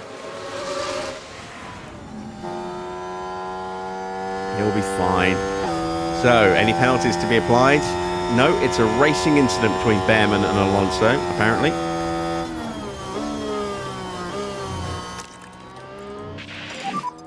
Battery's there if you need it. Copy.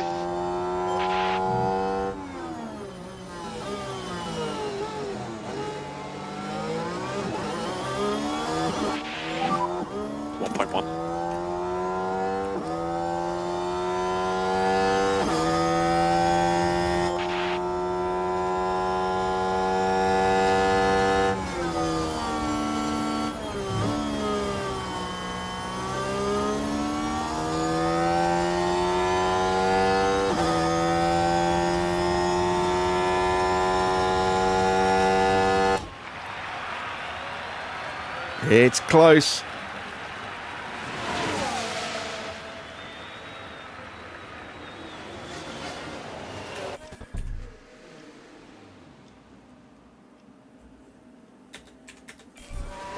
Probably should have gone on clean air on the approach there.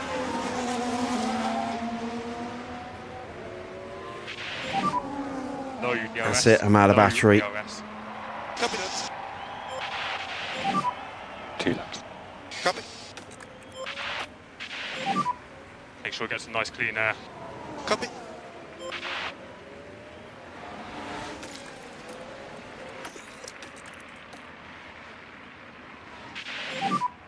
We're going recharge on. Copy. Got the gap down to under 13 seconds, but it's only 2 laps to go. It's just a bridge too far, unfortunately, for Mick. But we're going to keep pushing anyway, just in case Albon does puncture on the last lap. Norris's tyres are in real trouble. Both Ferraris are in real trouble. And yet still they're hanging on. Albon's tyres are the worst on the grid, actually, by the look of it.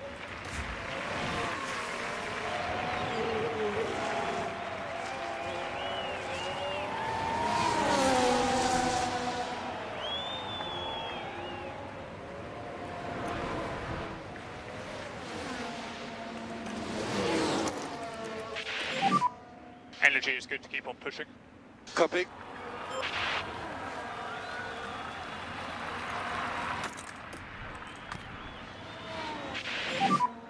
Copy. Try and slingshot through 130R into the triangle if we can. We're not close enough. Can we maybe slingshot into turn 1?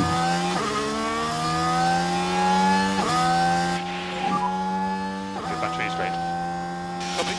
Out of battery again. Have we got the grunt? Last lap. Copy. Copy.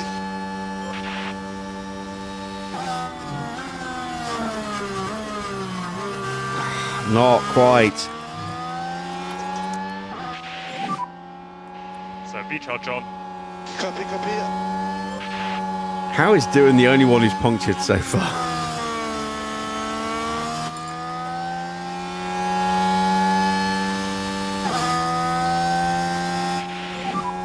Gap 0.4.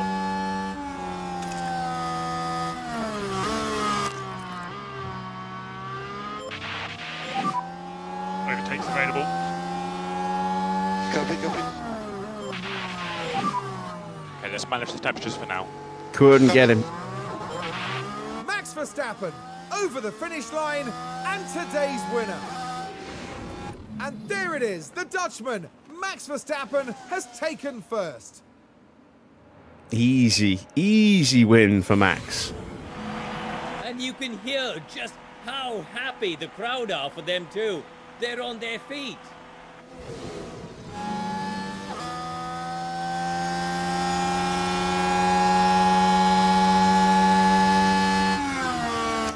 It's not going to happen. Recharge on. Hamilton is going to hang on. I've tried to put him under as much pressure as possible. Copy. Rear left, bit on the one side. Okay. To try and get him to puncture one of his tyres. Copy. Copy.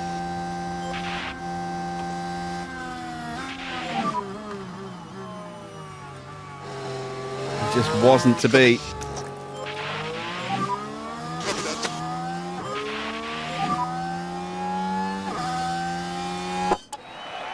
It's 9th place for Teo.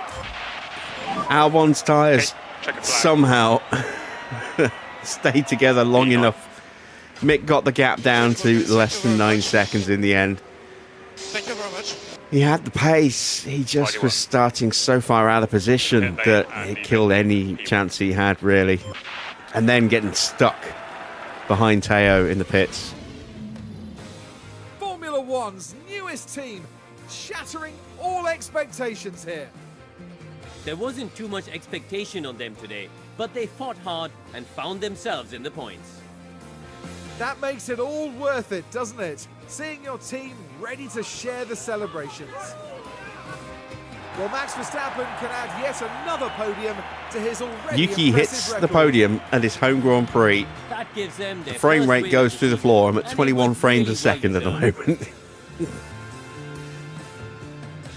And a lovely show of sportsmanship to conclude proceedings here in Japan.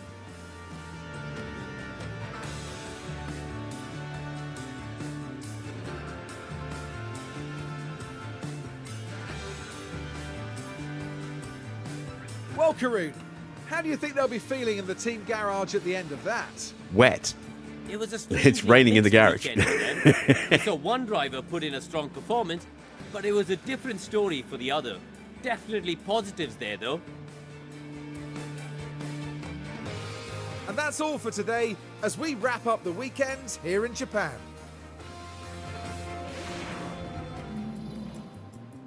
So, confirmation of the final result. It is a win for Max Verstappen, his first win in a while, actually.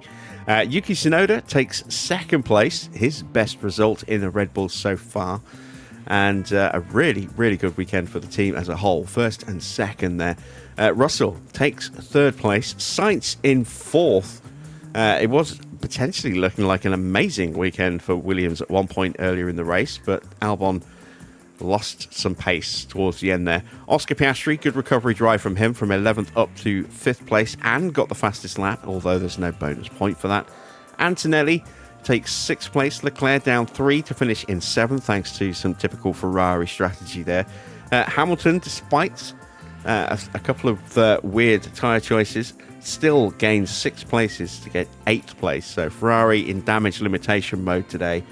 Porsche in 9th place, which is about the best I could have expected for Teo, I think, all told, really, considering the lack of pace in that car compared to Mick. But unfortunately, Mick was not able to get into the points himself. Started in 13th and only made up 2 places overall, thanks to just some bad luck with the pit stops, coming out in traffic and getting stuck. Albon getting that final point for Williams in 10th. Gasly finished in 12th ahead of Nico Hülkenberg. Good race for Nico. 13th isn't too bad, up 7 places. 14th for Lawson, 15th for Bortoletto. He had a good race today, but again, a couple of weird choices with tyres.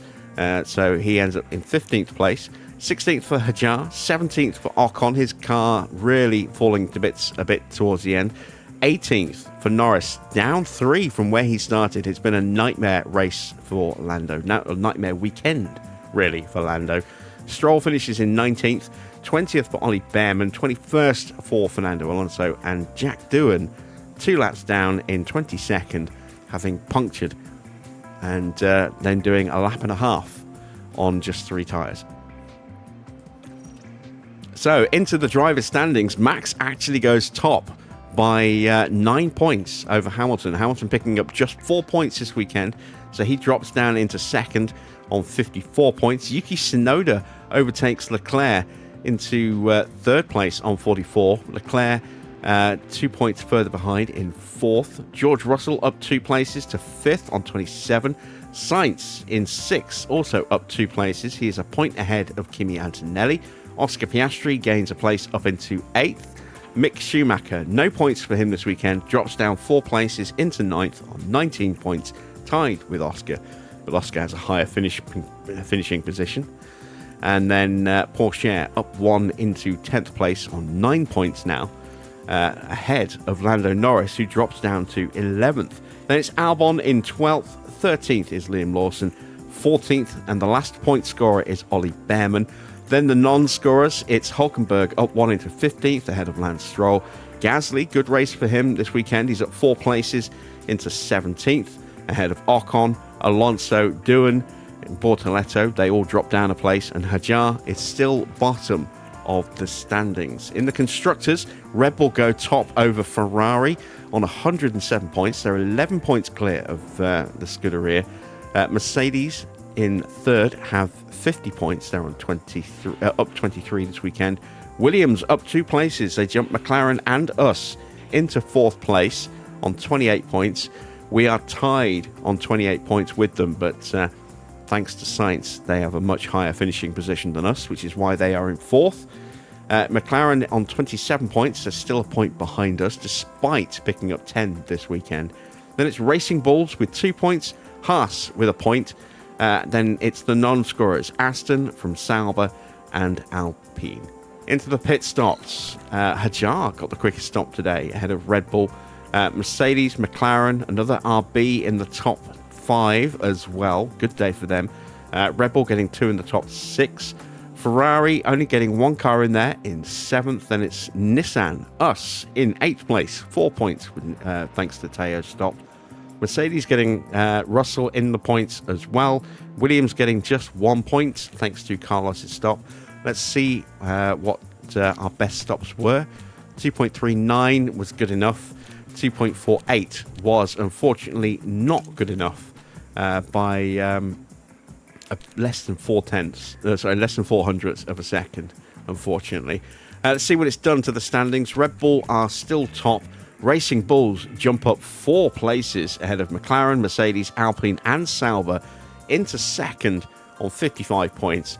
Then it's a two-way tie for third between McLaren and Mercedes. Mercedes have a slightly quicker, slightly slower stop. McLaren's best stop 2.240. It's 2.286 for Mercedes. Alpine stay where they were in 5th with no points earned today. They're on 23. Sauber have 20. We're at 1 place above Aston Martin by a point and 1 point behind Sauber now in 7th with 19 points. Ferrari have 11 points in 9th. Haas have 3 points and Williams are off the mark. So every team has scored a point so far this season after just 3 rounds. Both drivers achieved their sponsor targets as well. That's 1.4 mil into the bank and immediately about to go out of the bank to build some parts.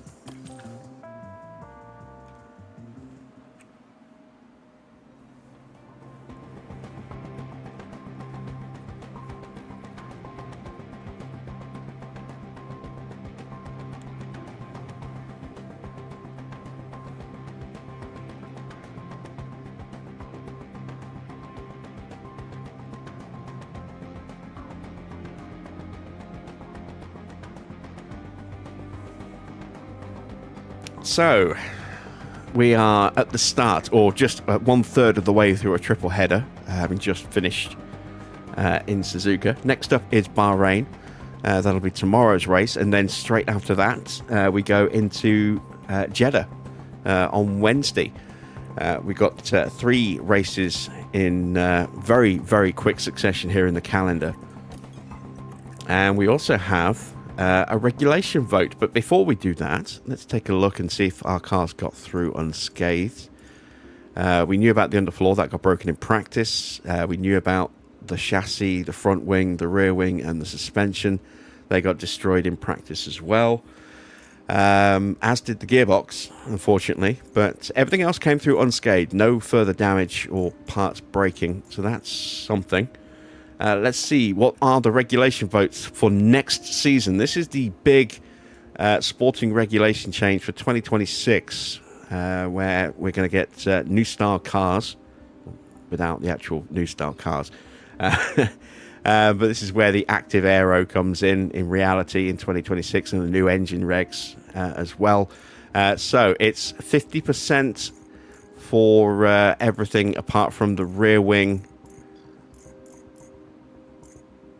which is going to take a 70% hit across the board, or just major rear wing changes. So it's 55% across the board and then 65% for the rear wing. So I'm going to go for the rear wing overhaul and see what the rest of the grid does. We'll find that out maybe tomorrow. Yes, we'll find out after Bahrain tomorrow. No, it's the sponsors. There we go. Regulation vote announced and the opening of research. So,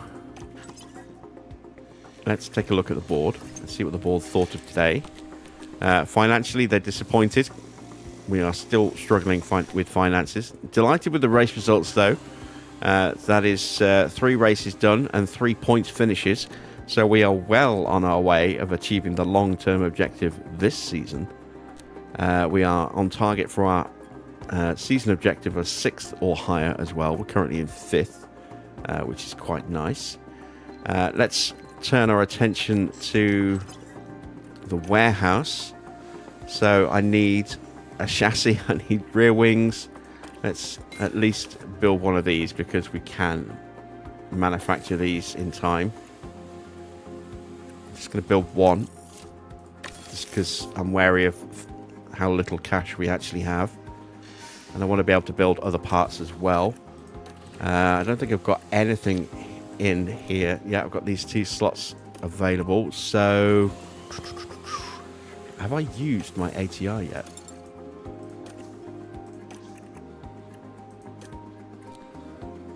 No, I haven't. I've only got a week.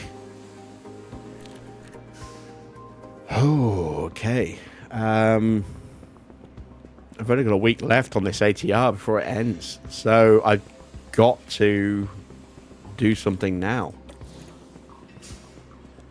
Crap.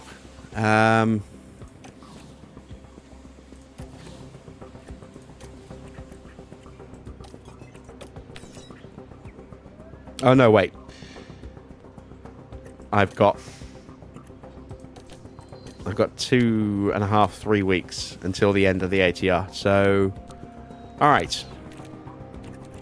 That's good. I can use this period then to order some parts, and then after Bahrain, or if worst comes to worst, after Jeddah,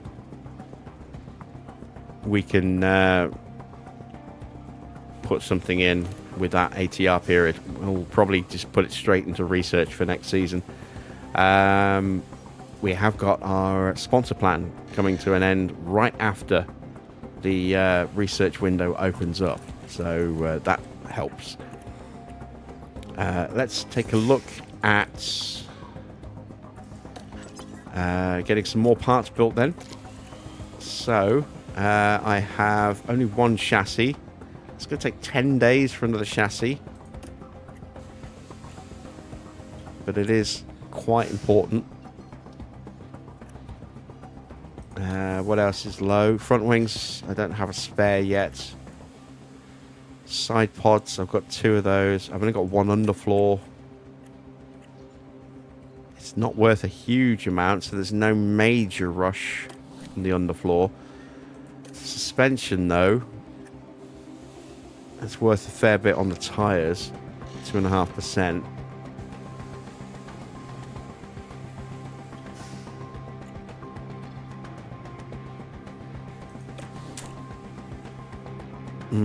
Choices.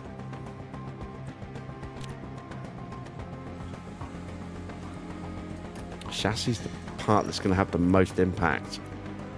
So let's get one of those done.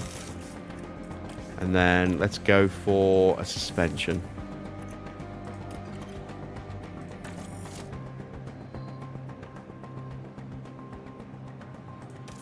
And let's go for 2 of those. At least move 340,000. So let's get another spare rear wing done as well.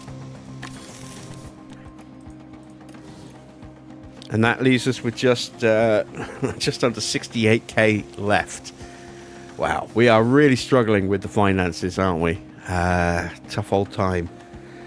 But hopefully better financial days are ahead. There we go. So we're not going to get a lot of spare parts in time for the next race, but we at least do get another rear wing. So that's worth quite a bit. So it's important to have got one of those back onto the car for Teo. That's the old underfloor. The new chassis at medium risk. The new suspensions at medium risk. I could do with more of these as well. It's not great, is it? It really isn't great. Weather forecast. Let's see. Is it going to be sunny? No, it's going to be cloudy. But it's not going to be raining, though. Who knows? I might throw some random weather elements into some of the desert races next year, just for shits and giggles. We shall see.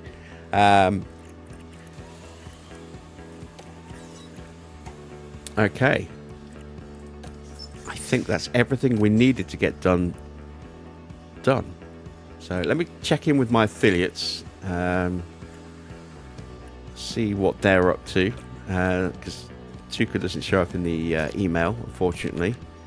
Take a quick overview of his stats. He's looking pretty decent. I think I'm going to put him back onto balance now, because his stats are pretty well balanced. His cornering is a little low compared to everything else, but hopefully that'll balance itself out over a long period, because the XP levels will be shorter on each of those. Shorter on that one than the others, so that should theoretically level up a bit quicker. Ritomo's my development driver, so he is just on balance, but he's also focused on car development, so his development rate's not great. And Luke is on financing stuff. He's on my marketability, so we'll leave him on that. What is his marketability right now? 66. So that's pretty decent. Let's see. Do have a scout available. Let's start looking at some potentially available guys here. I mean,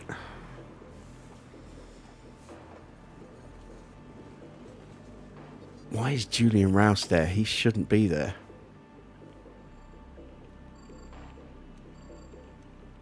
He's not in that role anymore.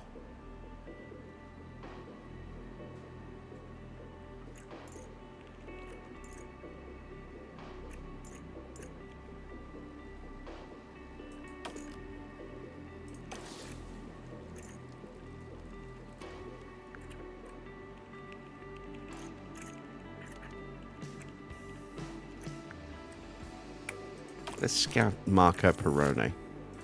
Don't think he's that much of an improvement. If it's actually worse, but he might be a lot cheaper, and he might be easier to keep happy, which has been a big problem for us.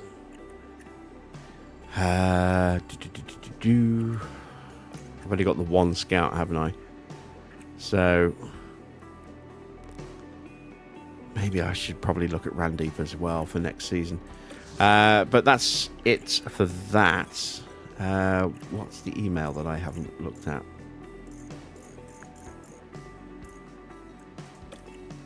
Oh, no, there's that one there. So there we go. That is the end of tonight's stream. We have got ourselves a really interesting title race shaping up again, with Max and Hamilton going head to head. Leclerc not been having an amazing start to the season, but he's still right there. And Yuki is in the mix as well. So there are 4 drivers that are sort of in the mix at the moment. George is struggling a little bit at the moment. Sainz is having a good start to the season. And the McLarens are nowhere at the moment. And Ferrari and Red Bull are having a good old scrap at the front. Let's see if McLaren can do what they did last year and really start to pick up steam as the season progresses. It'd be interesting to see what the AI decides to do with their development, if they really go all in on development this season, given the big regulation changes that are coming one way or the other next season. I am genuinely curious as to what they're going to do, and we won't really know until we get to the end of this season, beginning of next, as to exactly what they've done. But yeah, I hope you've enjoyed this race. If you have, a thumbs up would be much appreciated. If you are not yet subscribed, then why not consider subscribing to the channel as well, and be sure to hit the bell to be notified of when my live streams start and future video drops as well. There'll be another episode of American Truck Sim going live tomorrow in the afternoon, and then we'll be construction simming again on the odd days, so Mondays, Wednesdays, Fridays, and Tuesday, Thursday, Saturday is American Truck Sim, and we will have something new on Sunday as well. Might even have another logo tutorial on Sunday. Just dropped a new one yesterday. A bit of an out there logo. It's AF Corsa, who are an Italian sports car team. They generally specialize in endurance racing, but they have very close ties to Ferrari. So if you wanted to do something a little out there, a little left field, then there is a tutorial for the AF Corsa that I built in terms of the logo, plus the key for the livery and the uniforms as well, which is based on their real livery in WEG. So have a look at that, see what you think, and why not give it a go? As I say, more tutorials are going to be coming, probably one a week, while I have this sort of urge to build logos. I'm probably going to be tackling Shell in the very, very near future. There'll be some others, a combination of sponsors like Marlboro and Shell, and manufacturers like Lancia that I've done recently, and maybe some just random team logos as well. So yeah, we'll see what happens with that, but hopefully you'll check those out as well. And I know I keep saying it, but I do promise Frostpunk 2, City Skylines 2, they are coming. So keep your eyes peeled for those. Until then, that's it from me. Thanks for watching. I am Jim Bob, and I'll be back with some more F1 Manager very soon.